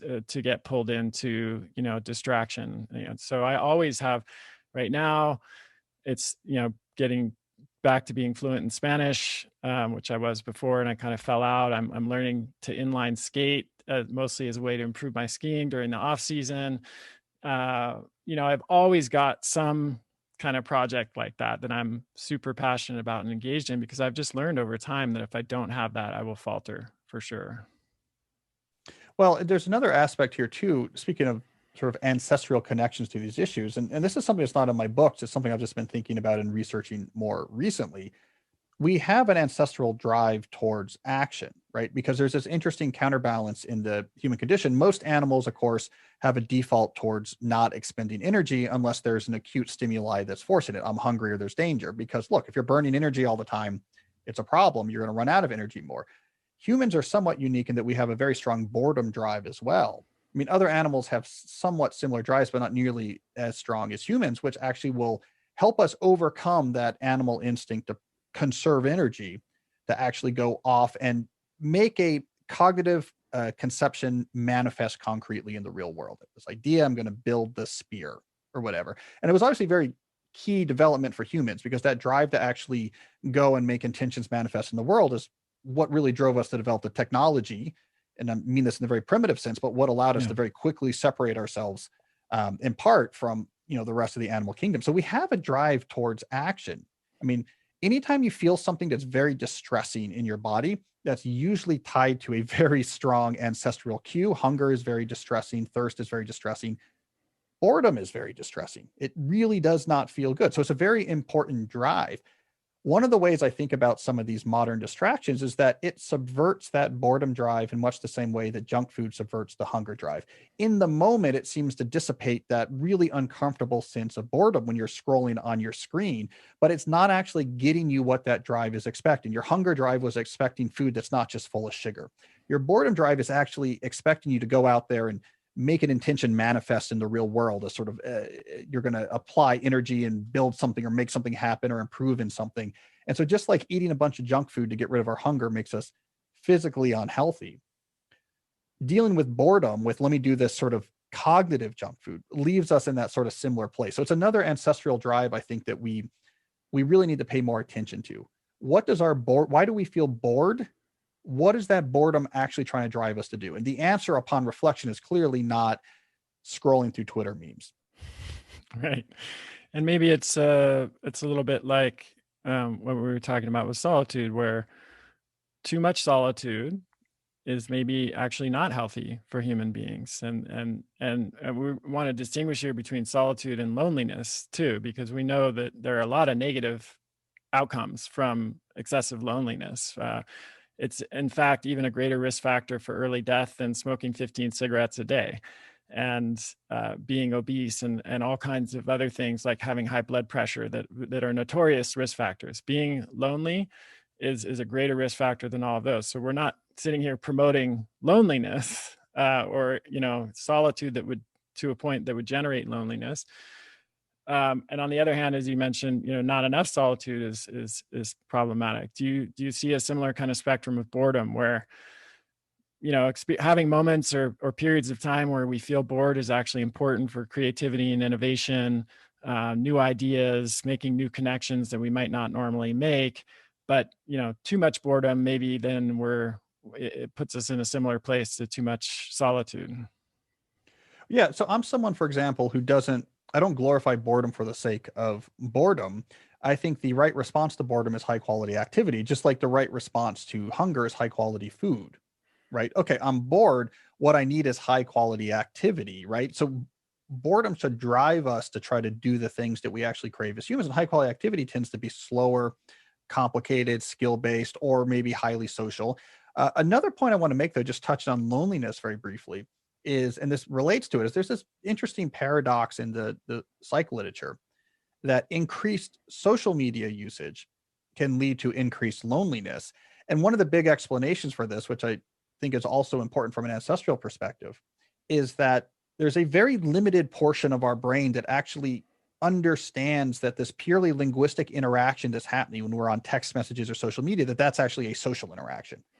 Most of our social brain, our brain that's been evolved over all these different millennia, doesn't know anything about text. And it certainly doesn't see these characters on a glowing piece of glass and say, ha, I'm connecting to other tribe members. Even though those characters are coming from a person you know, our brain largely does not interpret that as sociality. If we actually want to satisfy our urge for sociality and therefore not feel lonely, or what our brain really craves is analog interaction. We need to see someone, we need to hear their voice, we need to see the intonations, we need to see the body language move. There's all these rich streams of interaction that comes at us when we interact with someone beyond just a linguistic. And that's what our brain registers as, now I'm connecting. If you're not in that context, your brain doesn't see it as social connection. So it's another interesting paradox that people think they're getting more social because I'm spending more time than ever before interacting with people. And yet they feel more lonely because their brain has no idea that this glowing piece of glass you've been looking at once every 6 minutes all day had anything to do with Right. tribal connection, interaction, human sociality. So it's one of the arguments I always make is if you want to feel social, you have to sacrifice non-trivial time and energy on behalf of someone else. If you haven't gone out of your way to go find them, to put aside time, to talk to them, to give them your full attention, if it's not a pain, it's not going to be registered as really being that beneficial from the perspective of feeling like you're a part of a community or social. Right. Such an important point. And I love Sherry Turkle book, Reclaiming Conversation, for this. She makes this is kind of the central argument of that book, that connection, terminology is difficult, but she distinguishes between connection, which is the text-based kind of interaction that happens on social media and in our digital world, and conversation, which is the term she's using to point towards this more meaningful and rich and significant interaction that satisfies these deeper human needs. And that book was an eye-opener for me, because at the time I wasn't aware of the extent that to which this has gone. She talked about research she did of young people where in many cases they were not even able to have a conversation. They weren't able to even get on the phone and talk to somebody because they've been so conditioned to just do everything digitally, where they had a chance to edit their thoughts and not have to be on the spot and or not have to make that additional effort that you mentioned, which is what really is the precondition for experiencing that connection. And that was sort of a big wake up call for me. Like, this is a pretty serious problem. This is a non-trivial issue that we're facing here. I want to shift gears a little bit and talk about this in a work context. And, you know, for me, again, my interest is how do we address this in our company and shift out of the hyperactive hive mind towards a better workflow. I love the distinction you make between workflow and work execution. So I want to talk a little bit about that. But for a lot of listeners, they might be in a company that is stuck in the hyperactive hive mind, and they feel stuck because, as you said, it's not just an individual choice. You can do all the batching of emails and all the digital detoxes that you want and turn off notifications and all that. But if your boss expects you to respond to an email on Saturday night at 8 p.m. that he sends, you're not in full control. So how can companies shift? First of all, let's define workflow and work execution, how they're different, and then let's talk a little bit about how companies and any organization can shift out of this hyperactive hive mind. Right, and this is a key shift in topic as well, because we're leaving this world of our personal tech, which is all largely optional, right? I mean, it's personal preference. I'm on Twitter or Instagram or this or that. So over there, the solution is all about you're reforming sort of from scratch. You have full control over, I don't want to use this, I'll use this way. Okay, world of work is a completely different issue. You can't walk into your office and say, I'm a digital minimalist, so I'm not using email anymore, right? You're part of a larger system here. The key idea I have about these issues is that they are not things that can be solved with expectations or habits. These issues with the hyperactive hive mind are not because, as we like to popularly think, well, this jerk I work with has these expectations of hearing from me. And if we could just change those expectations, things would be better. Like someone has a flaw in their understanding of things. The norms are bad. Or someone's habits on the flip side, someone's habits are bad. You're not batching, you're addicted to email. We heard this terminology a lot in the early days of the hive mind when we talked about crackberries. We tried to understand this through personal failings that why are you so weak that you're checking email all the Right. time? This is not the issue. All of the issues have to do with the underlying workflow. If we're going to solve these issues, we replace the underlying workflows. It's nothing to do with expectations, nothing to do with habits. So if we're going to talk about workflows, let's make this distinction between work execution and workflows that you reference, because I think it's really important. One of the key defining factors of knowledge work, and one of the reasons why we've been stuck in this ineffective way of working for so long, is that it's very autonomy focused. We give a lot of autonomy to the worker to figure out how they actually do their work. And this is very intentional. I trace this back to Peter Drucker. Peter Drucker in the 1950s and 60s really helped promulgate this idea that knowledge work requires autonomy. It's creative and it's skilled, and you can't break it down into 10 steps that can be put on an assembly line, like building a car at GM, where he did a lot of work before he started working on knowledge work. It's too creative, too skilled. You have to give clear objectives. And he introduced this very influential notion of management by objectives. Give clear objectives, but stand back to let people to figure out how they're going to do their work. You can't tell Don Draper how to come up with an ad tagline. You can't tell a computer programmer how to write the code. You have to just let them figure out how to do that on their own. The issue with this autonomy mindset is that we expanded it to also include how we organize our work, how we identify tasks, how we assign tasks, how we coordinate with each other about getting those tasks done. We left that all up to the worker as well. That's the environment in which the hyperactive hive mind really took off. And one of my arguments in a world without email is that actually we can separate those two and say, hey, Don Draper or computer programmer, you have complete autonomy over how you actually execute your main skilled creative work. But us as an organization are going to think a lot about how we organize this work. How many ad campaigns should you be working on? How do we keep track of what features need to be done and who's working on what? How do we actually coordinate? Do we just grab each other, or do we have status meetings and scrums, or do we just use email? We can think about the organizational aspect. That's where I think all of the big wins are. If we're going to solve the problems of the hive mind, we have to replace the hive mind with other ways of organizing our work that doesn't require all of those unscheduled messages that require answering. You prevent the messages from showing up in the inbox in the first place. You don't try to then instead say, well, let's just work on people's habits and expectations about how they deal with those messages once they're already there. You solve the problem before it actually gets to the place where we're used to actually encountering it. So part of that shift involves understanding the difference between working and communicating about the work, which is another distinction that you make in that book. So talk a little bit about that and why that's so important in today's knowledge work economy. Well, I mean, one of the issues with the hyperactive hive mind is that we've created these absurd situations where we spend basically all of our time communicating about work, which seen objectively is crazy. If you have a remote work schedule where you're basically in Zoom meetings the entire day and doing email in parallel to those Zoom meetings, and then maybe actually trying to get some stuff done at night after your kids go to bed, we don't realize for some reason how absurd that is, right? I mean, it's complete. It's like running a car factory where you've turned off the lights because you're saving money on the electric bill. And because of that, literally no cars are getting built. People are putting tires on the steering column and the whatever. You'd be like, I don't care about the electric bill. We can't build cars. We can't see them. And yet we're completely comfortable with this right now in knowledge work, that we'll spend all of our time talking about work in meetings and on email and in Slack instead of actually creating value.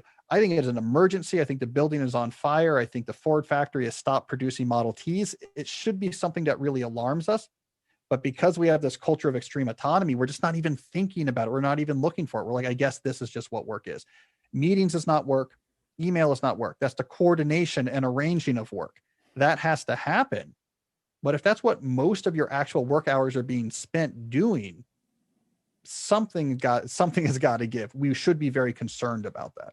Yeah. And again, just, speaking personally, it's something I'm deeply concerned about, and we've been trying to address in our own company for some time with varying levels of success.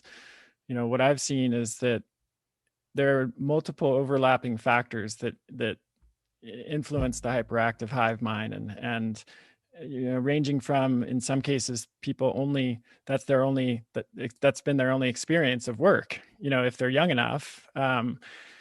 that's basically the world that they inherited. And on a personal level, they have the relationship with technology that's, nearly continuous. And then that, of course, and then, the first company that they worked for ever probably embraced the hyperactive hive mind. And so they don't have any other reference point for what work should feel like, versus maybe, again, someone in our generation who had the experience of just sitting in a room and working on a thesis or a paper for many, many hours over many days without really any meaningful communication with anybody else about it. It was just, we were in a room doing it ourselves. So what are some of the strategies? And we can just talk high level. You cover this in your book, which I highly recommend, all three of these books, and all of your other books, by the way. What are some of the strategies that companies have found to be effective for making this shift? Because it's not as simple as just like detox. Like, you have to Yep. implement new processes and workflows, like you said, and structures, and it's something that has to take place over time, and you have to get buy-in from people, and so there's a lot to it. What has been most successful from the stories that you've heard and people you've talked to about this? Well, at a high level, the high level approach, which can be instantiated, how it's instantiated, there's lots of different variety. But the high level approach is that you have to understand, even in knowledge work, you're basically like a factory that has a bunch of different processes. Process is my term for things that you do again and again that produce value, right? You have to list them. Like, what are the actual processes? What are the things we do again and again that makes up what our team or our organization actually does? Like, for example, there's the sort of podcast episode production process. There's the customer support issue from, coaches, customer support question answering process. There's the marketing process. There's the infrastructure maintenance for the such and such portal process. Like, you're just listing, here's the things that we do on a regular basis that makes up what our organization is. Once you see all those things, you have to start asking the question for each, well, how do we implement that process? And if you don't really have an answer, the real answer is probably, yeah, just the hive mind.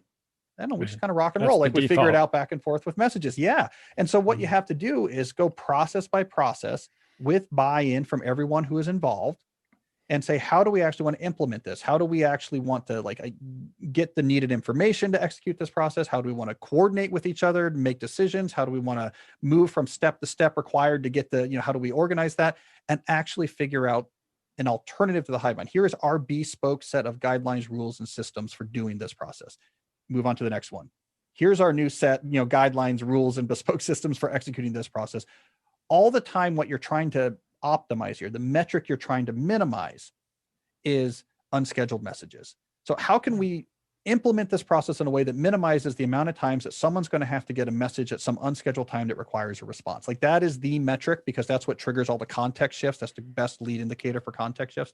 And you start with the low hanging fruit, and then you go to the more difficult ones, and then you have to go back because the thing you came up with didn't quite work. And okay, we got to revisit this, and let's adjust it. And you have to do that work. The advantage of doing that work, we can talk, about concrete examples of what some of these process rebuilds look like. There's a lot of different ways what this could look like. But at a high level, as you go through and do this more and more, the amount of unscheduled messages required for your organization to get stuff done goes down, and both the happiness, the sustainability, and the productivity of everyone involved goes way up. So yeah, it's Yeah. a lot of work in the short term, but it makes your work much, much better in the long term. I think it's also takes more of a certain kind of focus and attention in an ongoing way. So, to use an example, one of the strategies that's been most helpful for us, which you mentioned in a few different case studies in your book, is moving communication about work away from email and Slack and these instant messaging platforms to a context where the work itself is being organized and distributed. So a project management system like Trello, like a board type of Kanban type of system, or we use Asana, which is a similar system. So that instead of an employee waking up and having 14 emails in their inbox or 28 Slack messages that are all referencing different projects and different things that they're working on, they simply choose in their own time when they're going to go into their Asana, log into Asana and check their inbox and see what new messages have been put there. And then those messages are directly tied to the work itself that's being done. So that's one example. But within that, like if I have a thought and I want to share it with somebody, the easiest, lowest friction thing for me to do is just zip that into a Slack message or an email. It takes a little bit more attention and time and deliberation for me to think, okay, where does this thought belong? Where's the Yep. proper context for this? So it's not just that upfront work, it's also just the ongoing discipline of taking that extra moment to figure out where that belongs and where it should go. Yeah. Well, and it's an important thing to understand that convenience is not a very useful metric when thinking about any of the things we care about with work. Convenience is not correlated with producing more. Convenience is not correlated with people being happier in their job. Convenience is not correlated with, better mental health. Like convenience has very little role to play in work because work by definition is the application of force to try to move an object at rest in a productive manner. I mean, work by definition is actually It's work. inconvenient. Yeah, it is inconvenient. The analogy I like to use is the assembly line. When Henry Ford innovated the assembly line, right? It was incredibly inconvenient. What a pain way to try to build a car. The way they were building cars at the Ford plant in Highland Park before the assembly line was incredibly natural, flexible, and convenient. It's the automotive version of the hyperactive hive mind. It was called the craft method. They'd put a chassis on some sawhorses and a team of craftsmen would sit there and build the car. And all the different materials was stacked against the walls. You go get what you need and you build a car. And if you want to scale up the factory, you get more sawhorses and more teams, and they would each be building their own car, right? It completely made sense, completely convenient, right? The assembly line, by contrast, man, what a pain. You had to invent all these new tools. You had to hire a lot more people. There was a lot more overhead. You had to have more people and engineers just to manage the assembly line itself. And it was really hard to get the work right. Like we forget this, but very difficult to get the work right. Like if the magneto station was a little bit too slow, then it would stop, the whole assembly line would come to a halt, right? So what a pain. But the man hours required to produce a Model T went from 12 hours to 93 minutes.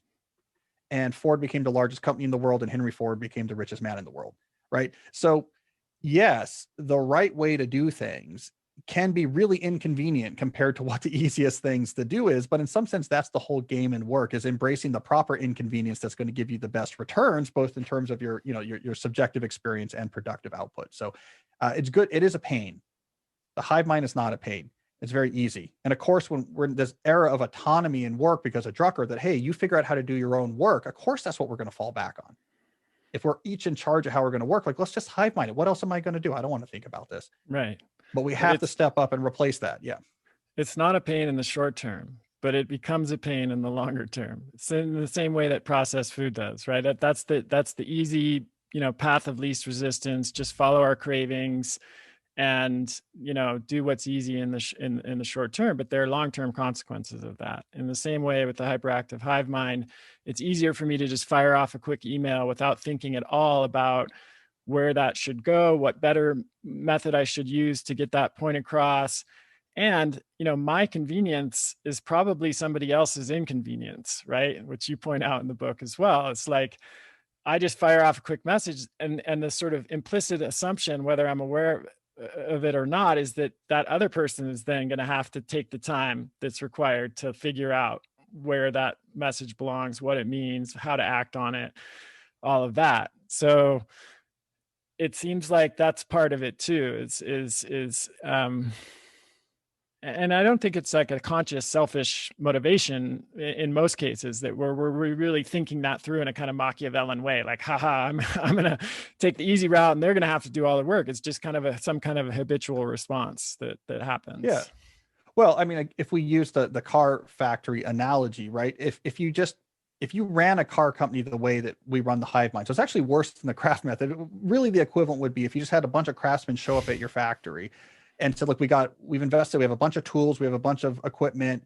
And what we're going to do is have these like OKRs and motivational posters saying like, our goal is to produce cars. We want to produce more cars. We produce the best cars.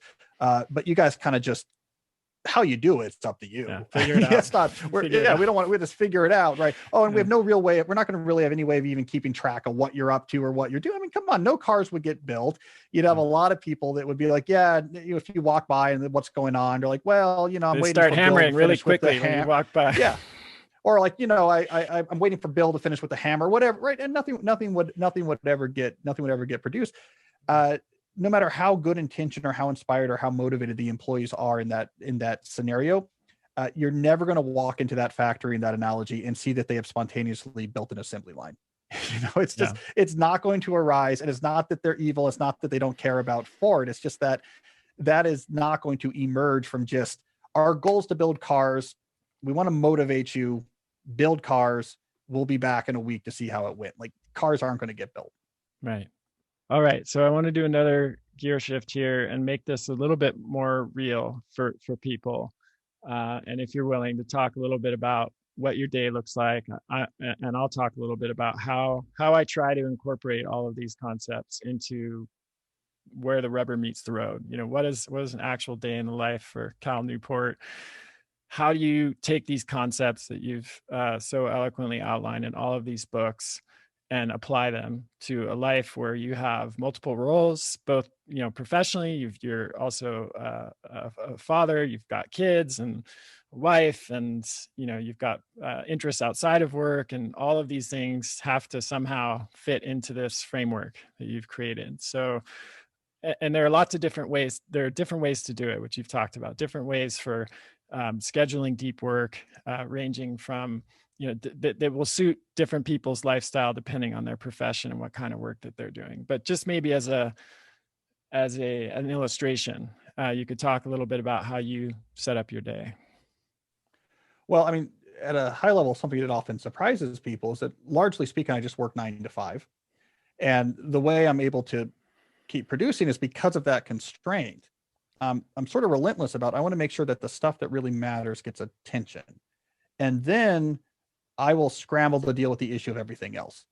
Right. So now you have this pressure on everything else has to kind of fit around the things that really matter, which is, I'm thinking and writing like an article or a book. I'm thinking or writing, doing research as a professor. Maybe, I'm recording my podcast or doing something like these really sort of intellectually demanding things that really move the needle, the things that matter. I have a huge separation in my mind between what are the things that move the needle and what doesn't. My email is never going to get me another book sale.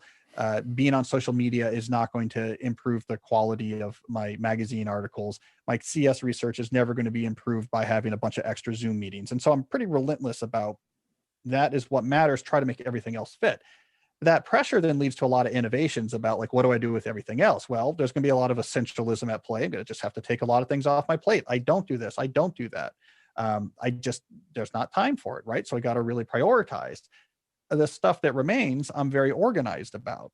So, for example, I'm a big advocate of time block planning. If I'm working 9 to 5, I'm making a plan for every hour of that day. I'm not going to be reactive. I'm not going to say, what do I want to work on next? I'm doing this right now, and then I'm doing this right after. Then this is going to fit here. I have to give every minute a job, be incredibly intentional about how I want to use my time and then learn how long things actually take. Those daily time block plans are influenced by a weekly plan where I look at my week ahead and try to move the chess pieces around. And well, Friday is when I'm really going to catch up on this, and Tuesday is really busy. So I really right away before this first meeting need to get that done because there won't be time later. So I really look at the whole board. Those weekly plans are inspired by semester or quarterly plans where I have the vision for the whole season ahead of me, what I'm working on, what actually fits in there. So I'm really intentional about how I actually move my time around. And then I am very careful about processes, right? How do I reduce unscheduled messages and all the processes that I have to do? And that's a big part of my life. So I'm not on social media. I think that's going to take up too much time. I'm very careful and wary about email. I don't have a general purpose email address that's publicly available. I have very niche addresses for particular reasons with particular rules about what you should expect. If you send that message to me, I'm kind of hard to reach on purpose because I care a lot about how much context shifting is this going to require? How much context shifting is that going to require? So I'm constantly re-engineering those processes to minimize it. So all that package comes together and I can move the needle on the big things I care about without having to work an unusually large amount of time. That's the Shangri-La, right? That's what we're all shooting for. And I largely structure my time in a similar way. We have a course for the coaches and the practitioners that we train that I call Busy to Balanced. And one of the things that shocks people is I show a picture of my calendar, and everything is scheduled. My meditation periods are scheduled, my exercise periods are scheduled. And one of the common reactions to that is, oh, there's no there's no time for spontaneity. That's just so rigid, and I would feel oppressed by that type of schedule. But for me, that actually feels like freedom, because I don't have to deliberate every time, I finish an activity and sit there and agonize over what I'm going to do next. I've already made those priorities clear, and I've already decided how I'm going to spend that time. All I have to do is show up and show up for each of those activities. And that reduces decision fatigue, and it makes it so much more likely that when I get to the end of a week, I'm going to look back and feel like the way I spent my time was in alignment with my deeper priorities. And I can't even imagine not doing that at this point. But it's such a foreign strategy, at least at first, for so many people, I think. Yeah. Well, look, if you're not time block planning like that, you're not operating at an elite level. I mean, it's very consistent among anyone who's doing something elite. And as I always tell people, if you want free time, you want relaxation, you want spontaneity, then schedule it. It's Yeah. actually the best free time. In my experience, the very best free time is the free time that shows up in a time block schedule, because it's free time that you can embrace with complete presence. Yeah. I have 3 hours and I'm just going to the woods. I'm going to go for a hike and I'm going to think.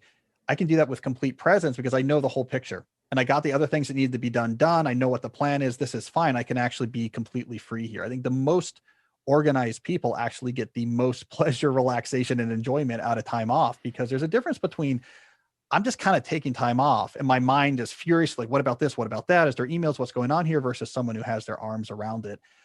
So I'm with you. I mean, I actually sell a time block plan. It's like one of the more popular things I sell. Right. It's a planner that literally just helps people do exactly this: is give every minute a day. The gap, I mean, this is the pro stuff, right? The people who jump from I check my email and have a to-do list to here's my plan for today. It's such a huge jump in terms of how you feel and what you're able to get done, that it's almost hard to overemphasize the benefits of Yeah. it. Yeah, it's a pain. Everything's hard. Everything, that's the motto of, I think, your show and this episode today is Hmm. everything good is hard, unfortunately. Yeah. Yeah. No But it's a shortcut. completely different relationship. It's a completely different relationship with work when it's you figuring out how I want to deploy my attention resource versus generally in a work mode. I'm answering emails. I'm on Slack. I'm on Zoom. I have a deadline coming up, so I'm going to scramble to get things done. That's like a rough simulacrum of what work really could be. Yeah.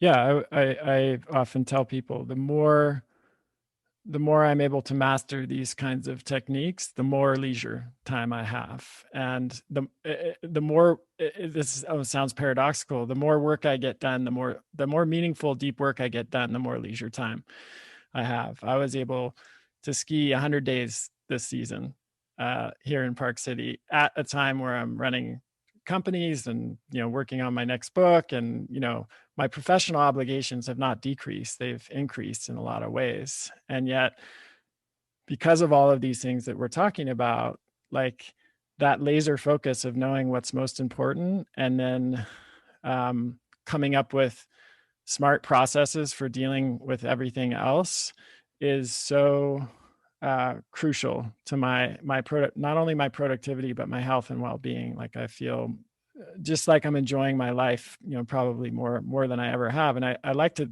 talk about that because for some people, I think this seems like, if it's just talked about in the context of workplace productivity or productivity, and not in the larger context of like, this is really about happiness and well-being, then I think some people get turned off to it, and they're not as likely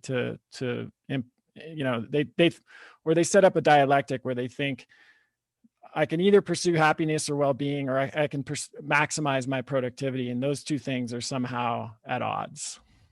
Right. Oh, well, and there's also this current anti-productivity backlash coming out of certain cultural circles too, that's trying to draw this dialectic between people and then these forces, these cultural and capitalist forces that are trying to Right. exploit you into these sort of narratives of productivity.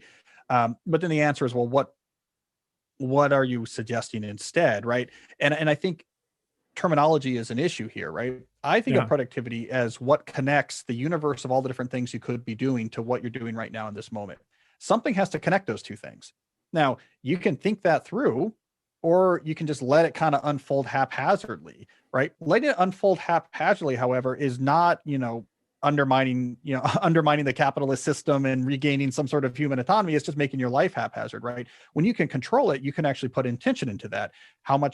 What type of stuff do I want to execute? How much stuff do I want to execute? How much work versus other stuff do I want to execute? What's important to me? How do I make sure that the things that need to get done that I don't really like but are crucial to keep the lights on have the smallest footprint possible? All of those questions fall under the rubric of productivity. Because again, you have the universe of things that could be going on, and then you have you executing something right now, and something has to connect those two. And Right. until you have a structure there, you can't tune things towards what you actually care about, right? So I think it's not useful to have this dialectic of like productivity is bad, or like anti-human, and then there's like this alternative, because the alternative is ill-defined and typically just Right. becomes, let's keep the structure between these two things haphazard, which, hey, guess what? That's not sticking it to the man. Probably what you're doing there is just really helping the attention economy, because when everything is just Exactly. haphazard, you're just probably on your phone and social media all the time, right? You're still Yeah. helping the man.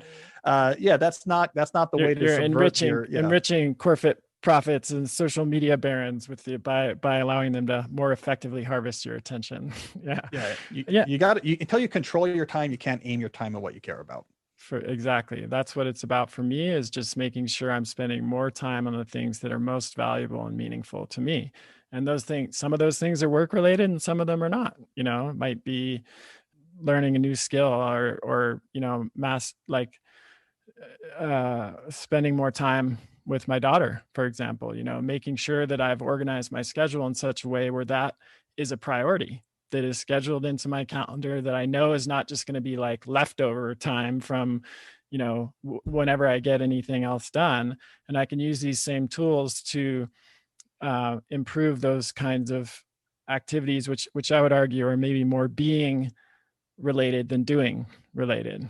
And I think there is a tension there, that, and maybe this is where it can be easy to get tripped up, is I think the way that productivity is often talked about, and there are some people out there, like in the entrepreneurial world, I'm not going to name any names, that almost brag about how much they work and how they don't spend any time with their family, and I think that sometimes gets superimposed over this productivity lens that we've been talking about, where the assumption is that if you're just trying to maximize productivity, you're only focusing on doing and things that have objectively measurable outcomes, and you're not then focusing as much on the being skills in life, like improving relationships or being a better parent, or even just experiencing the pure pleasure of an activity for its own sake, or being outdoors in nature or something like that, where you can't like check that off your to-do list, or quantify it or measure it in some way. But it sounds like that you're not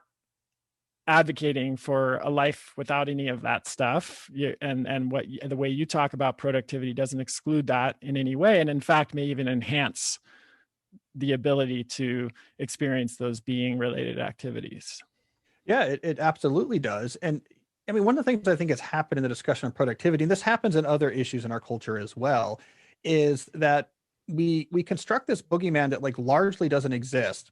And then we pretend like it's what everyone thinks, so that then we come across as being, so critical and smart for pushing back on it. And we've created this productivity boogeyman where I read all these books, read all these articles, see all these, tweets from people, where they've essentially constructed an image of our culture in which like most people are like that sort of overworked entrepreneur you're talking about, where most people like doing more is better. I work all the time. The most important thing is getting as much things done as possible. I don't know anyone who believes that. Like by far the cultural standard right now, especially among the sort of more privileged upper middle class knowledge worker type class, by far the more cultural standard is like, oh, that's not a very desirable goal. And yet we create boogeyman, and they're like, I'm fighting back against it. But I think largely most people have moved past the notion of just more is better than less, and people are going to be impressed if I, get after it. I think as a culture, we've all evolved to trying to construct lives that we find meaningful and have that proper balance. And so, yes, to me, that's all productivity. I mean, all of that falls under productivity. You either are thinking intentionally about how you go from what you could be doing to what you're doing right now, or you don't. And if you're not, in all aspects of your life, you're going to come up short. I mean, locking in, for example, on work aspects, like I want to really build up really rare and valuable skills and really deliberately build up skills, could be the very cornerstone of having huge time autonomy.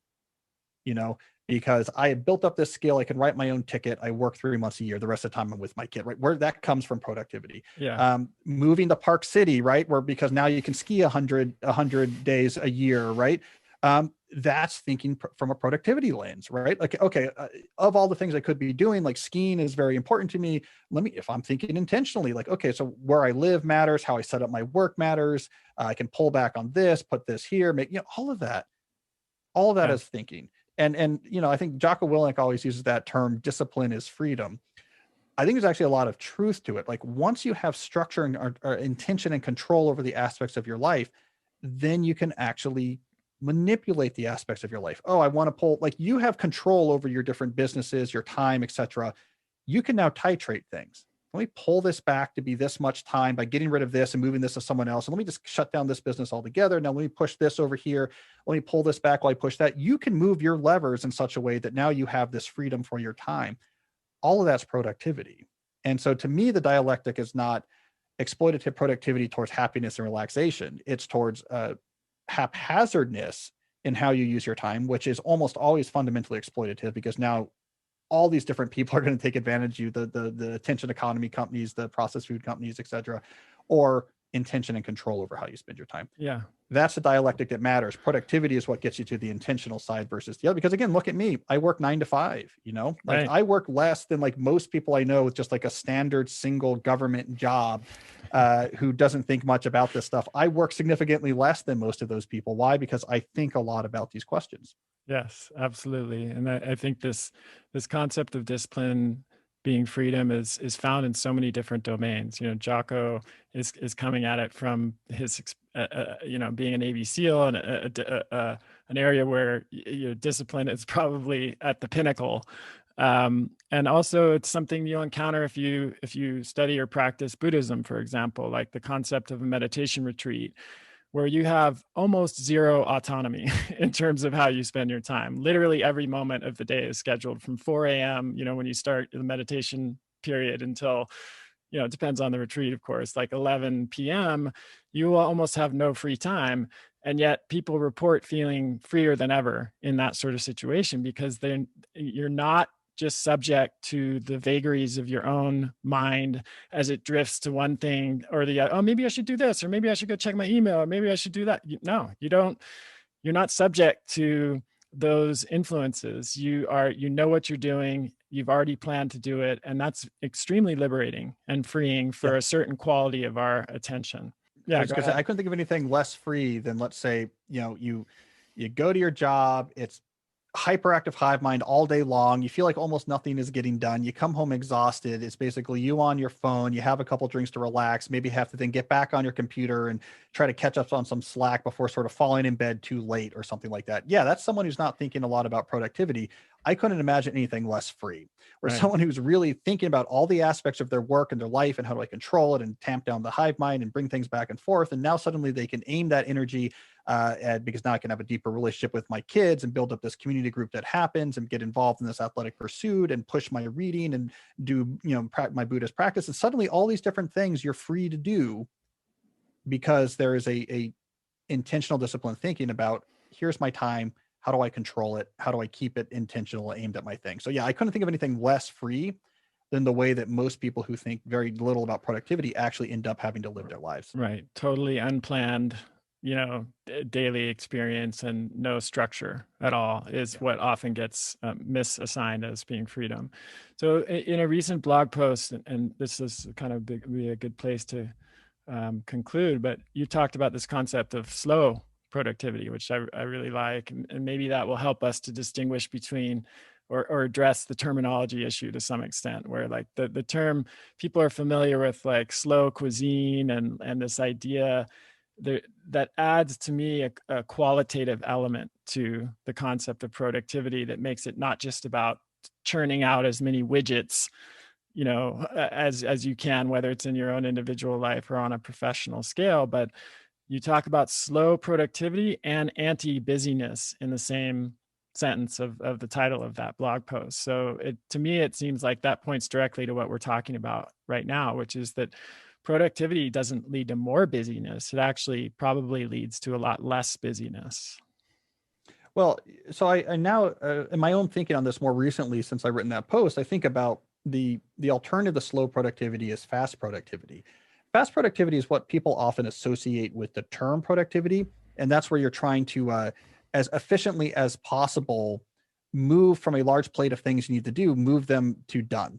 So, like, how can I get as much stuff done as possible? How can I, churn through as much stuff as possible? That's fast productivity. Slow productivity, by contrast, focuses on the activity selection in the first place. And it gets very intentional and careful about what you bring into your life and how that work gets done so that you reduce what's on your plate to such a degree that the fast productivity stuff is not even really relevant. You reduce the stuff that's on your plate to the point where I don't even have to think that much about, like, how do I get this all done? How do I be efficient? How do I keep track of it all? Because there's not even that much to keep track of. I think the slow productivity revolution, that and all this falls under the big umbrella of productivity, that's where I think there's a lot of energy. We've fallen into this busyness trap recently, where for a lot of reasons, we're all have too much on our plates in work and outside of work. And I think there's a lot of complicated reasons why this is the case, but I also think it's very bad for us. I think chronic overload is a chronic health condition that's just as bad as chronic inflammation. It's something we really have to think about. It's like cognitive inflammation, basically. And so slow productivity is solving that by actually significantly reducing what ends up on our plate for us to have to accomplish in the first place, and having more of that stuff be more meaningful that we choose. All of that's productivity. So now we're just looking under the covers of productivity and say, yeah, fast productivity is not so interesting to me. I mean, you can read David Allen if you want to sort of, crank widgets. Let's talk about the slow productivity stuff. Well, what actually makes up your life as an entrepreneur? How many projects should a office worker actually have on their plate at a time, and how should we control it? That's where I think there's a lot of interesting innovation to happen in the near future. Absolutely. Yeah. The David, the GTD, I think there's a lot to be said for it, but one of the biggest risks I see in that system is if it lacks a framework for determining what work is meaningful to do in the first place. And otherwise you can just get really good at doing a whole bunch of work that is not important. And I know Greg McKeown addresses that in essentialism, and there, and you address that as well. But I think that's really important. Is this all starts with determining what's important to be focusing on in the first place, and not just productivity for its own sake of getting a lot of not very important stuff done just because you want to feel like you're checking things off your to-do list. Yeah. And a lot of this is personal. A lot of this is also systemic. I mean, I think overburdening people in the office has been a real cognitive disaster. It's not very efficient. I like this metaphor. It's not a literal thing to do, but imagine the equivalent of this. I mean, imagine you're at an office. There's basically a room where things that need to be done are all, whatever, hanging up on a pegboard. And you walk into this room, and the people you work with maybe walk in there with you, and you take something off a pegboard, you go back to your office, you do that thing. When you're done, you bring it back and hang it up on the pegboard and take another thing off the pegboard. You go back and do that thing. That's actually, from an analogy point of view, the way that our brains work best. What we do now in this analogy is we sit in our office, and your coworkers all come in and just throw handfuls of these things into your office as they pass by. And now you're just surrounded by them, and you're trying to sift through them. So I think there's also even a systemic issue here about how do we even reimagine work. Software developers do this. Hey, we're working on this feature. You're sprinting until you're done with that. Then we'll figure out what's next. Probably most knowledge work should be that way. People should be way more specialized and be working on many fewer things at a time. It's not up to the individual to keep track of 700 things in all these different context lists. And it's up to, no. Things should come to the knowledge worker one at a time, very carefully titrated. They do it really well. They do it really efficiently. Then we move on to what's next. So slow productivity is partially about being essential yourself to do the Greg McKeown thing. It's also about rethinking the way that even offices should run. How do we even figure Yeah. out what should be on people's plates and how much should be on people's plates? That's one of my big projects and goals for this year. So I'll let you know how it goes. So what are you working on next? I've heard some rumblings here or there that maybe something about busyness, book on busyness. What's next for you, Cal? Yeah, I might write something on busyness, this slow productivity versus fast productivity uh, dichotomy, and how slow productivity is probably going to be the key to overcoming this chronic overload issue, which is like a huge issue that we don't really realize. I think there's a lot of anti-busyness stuff out there right now. Um, a lot of it's not that pragmatic. I think a lot of it is just sort of social critique. Like, we're Right. busy because bad people are tricking us to be busy, so let's be mad at the bad people. The end. It's like, okay, that's nice. But let's think about how we can actually rebuild our lives and our Yeah. society to get away with it without just, undermining the entire capitalist system or whatever, which is what I think sometimes these books are going. Let's be a little more pragmatic. I'm also a little bit interested in this concept of resets. So something that really came out of my writing and interacting with my readers during the pandemic is people have this drive to dramatically reset their lives. I call it a deep reset. And it's something that we don't have a lot of guidance on, though it's something that has suffused like all of literature and philosophy and theology through all of human history. It's a really deeply human issue. And in sort of our modern times, we have sort of some memoirs on this and slogans. So it's another topic I'm really interested in right now at this moment, is trying to understand this urge to deeply reset your life. How do you actually do that?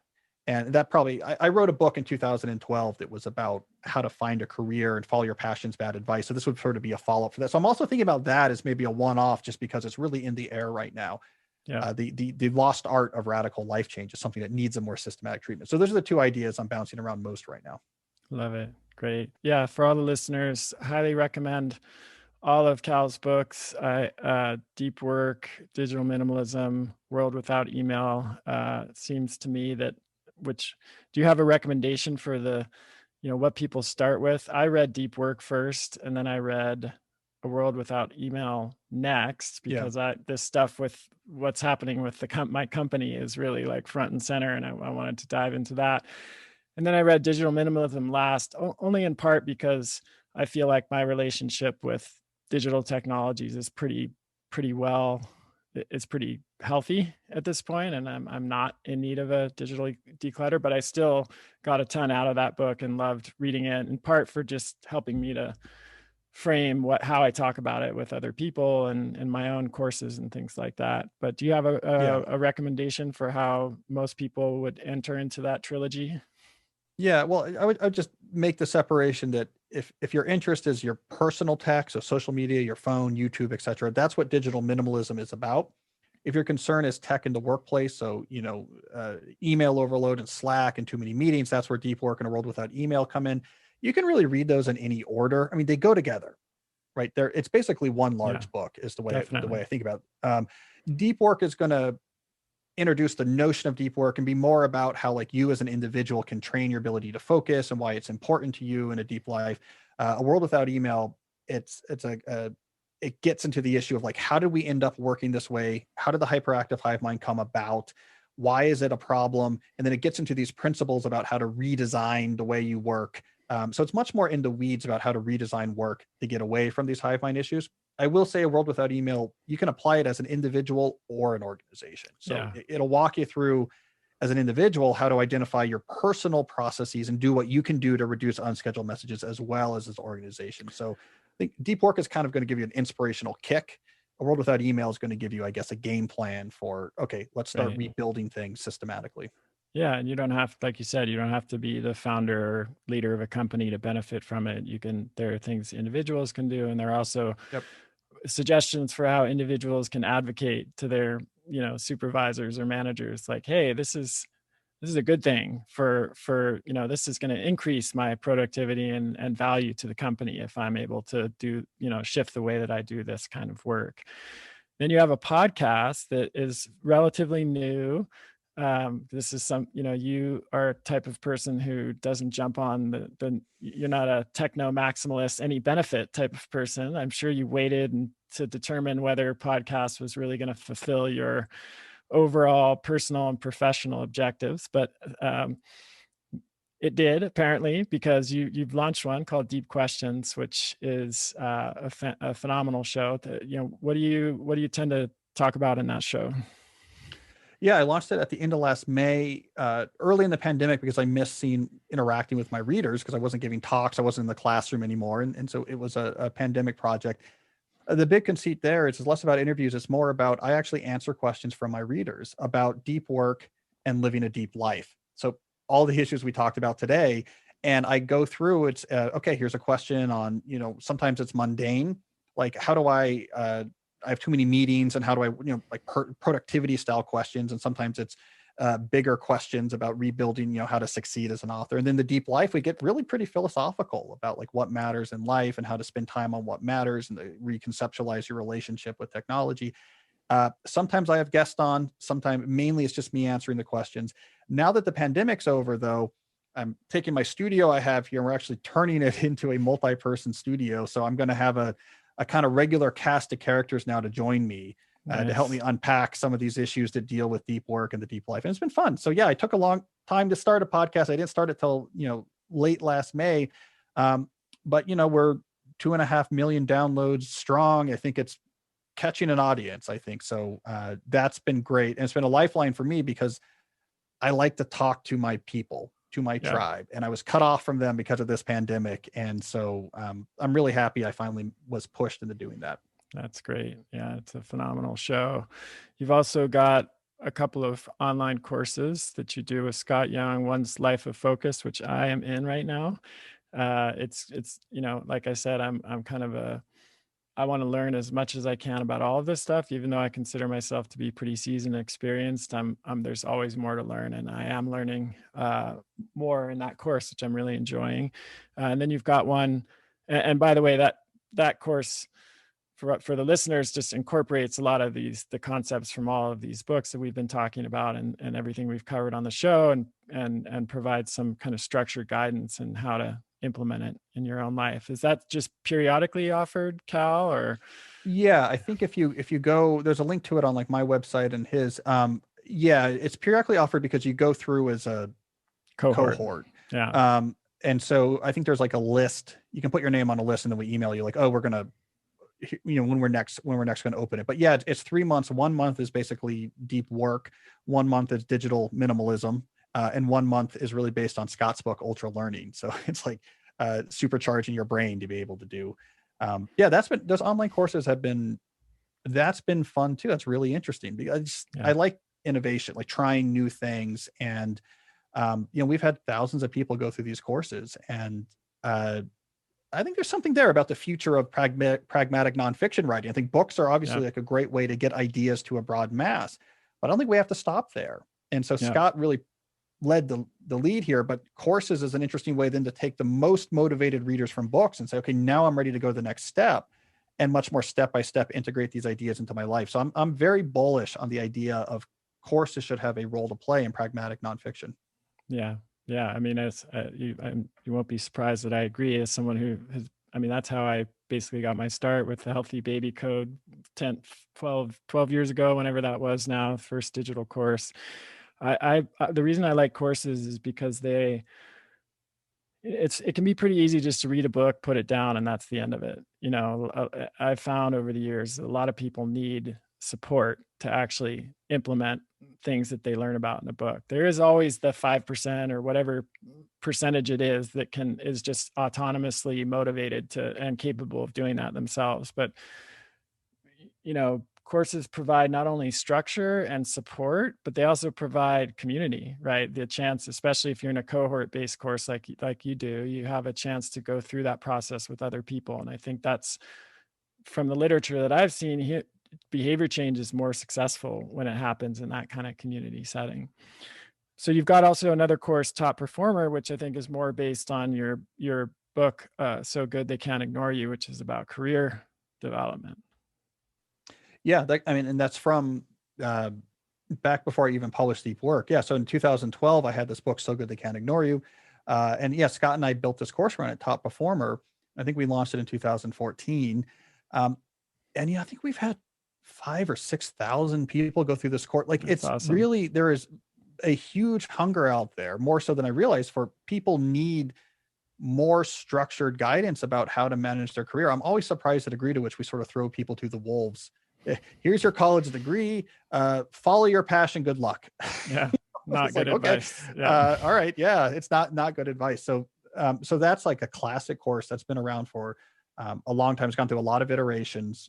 We Scott and I we rebuild it every few years, from scratch, and everyone who takes it gets lifetime access. So the very early top performers have it's interesting to hear the perspective because they get to come back again and again and basically watch, among other things, Scott and I get older, Right. as Right. And we've all had a bunch more kids since we started that course. So we look more haggard every time we film new versions of right. that. It's the lifetime access is great because it implicitly acknowledges that career development is an iterative, ongoing process. Back in maybe our parents' generation, you typically had one career. If you were a banker when you started, you'd probably be a banker before you retired at age 65. But that's largely not the case in this day and age, and people are often feeling drawn to reinvent themselves at various periods and move in a totally different, maybe in a totally different direction, or at least an offshoot that's not, logically just the forward path from where they were in the first place. So I know I haven't read that book, but I know a couple of people who have, who were not, just out of college, and they still felt like they benefited a lot from it. And then last but not least, your website, calnewport.com, you've got a great email newsletter. I subscribe to it. My listeners know I subscribe to very few newsletters because email.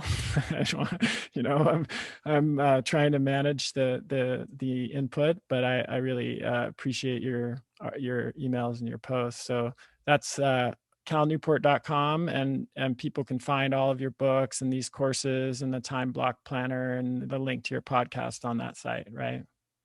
Yep. It's all there. I've been writing those weekly essays for my newsletter since 2007. It's one of my favorite things because now it's crazy. I have readers that have been with me on that email newsletter for, well over a decade now, including readers who have gone through all of these important life cycle events in their life, sort of following along with me and my advice. And I love that community. I feel like social media, which is like super broad, there's a lot of vitriol on there. There's a lot of sort of Totally. negativity. I have this little community of my newsletter readers who send me messages and leave comments. I also post the essays on my blog.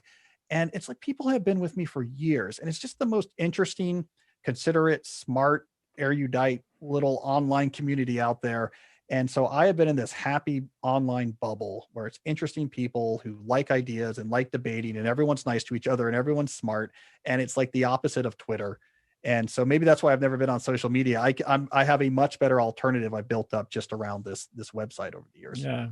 Yeah. I feel the same way about my email folks and the podcast for me, which has been much longer standing. I feel that's the way that I get to relate to my peeps and, hear from them, learn from them, and develop that relationship over time, which is so meaningful. Cal, thank you so much for taking the time to do this. I've really enjoyed it. And for those of you who are listening, I really encourage you to check out calnewport.com, subscribe to the newsletter, check out the podcast, and do read some of these books. I think it's, again, at the risk of sounding a little bit hyperbolic, I do think that learning to more effectively manage our relationship with digital technology is one of the most important steps we can take for our own health and happiness and well-being, and also even improving our ability as a people and as a society to be able to solve some of our most challenging and complex problems. So Cal, thank you so much for the contribution that you've made in all of these areas. And I look forward to reading your next book and seeing what's next. Yeah, well, thanks, Chris. As I mentioned, I'm a fan, so this was my pleasure. Okay, everybody. Thanks for listening. Keep sending your questions in, chriskresser.com/podcast question. We'll see you next time. The COVID-19 pandemic wreaked havoc on our institutions, our society, and almost every aspect of our lives. Yet within each crisis is a silver lining, an opportunity to reinvent ourselves, to discover a new path, and to take a leap of faith into the life we want to live. I know from speaking with a lot of you that this includes finding more meaningful and rewarding work. COVID has shown us that life is too short to do work that doesn't make us come alive and allow us to contribute to a better world. If you enjoyed this episode and you're interested in the topics we discussed, you might want to learn more about the profession of health coaching and what it has to offer. We've put together a resource page that explains what a health coach is. Hint, it's probably not what you think. How training as a health coach can change your life as well as your future clients' lives, and an ebook about what a career as a health coach might look like. You can find it all for free at kresser.co/discover. That's kresser.co/discover. Just a quick reminder to head over to kresser.co/podcast survey to help us make the show even better. It takes only about 3 to 5 minutes to complete, and you'll be entered into a drawing to receive a free 3-year membership to Thrive Market. I'm so grateful for your help. That's kresser.co/podcast survey. That's the end of this episode of Revolution Health Radio. If you appreciate the show and want to help me create a healthier and happier world, please head over to iTunes and leave us a review. They really do make a difference. If you'd like to ask a question for me to answer on a future episode, you can do that at chriskresser.com/podcast question. You can also leave a suggestion for someone you'd like me to interview there. If you're on social media, you can follow me at twitter.com/chriskresser or facebook.com/chriskresser.L.Ac. I post a lot of articles and research that I do throughout the week there that never makes it to the blog or podcast, so it's a great way to stay abreast of the latest developments. Thanks so much for listening. Talk to you next time.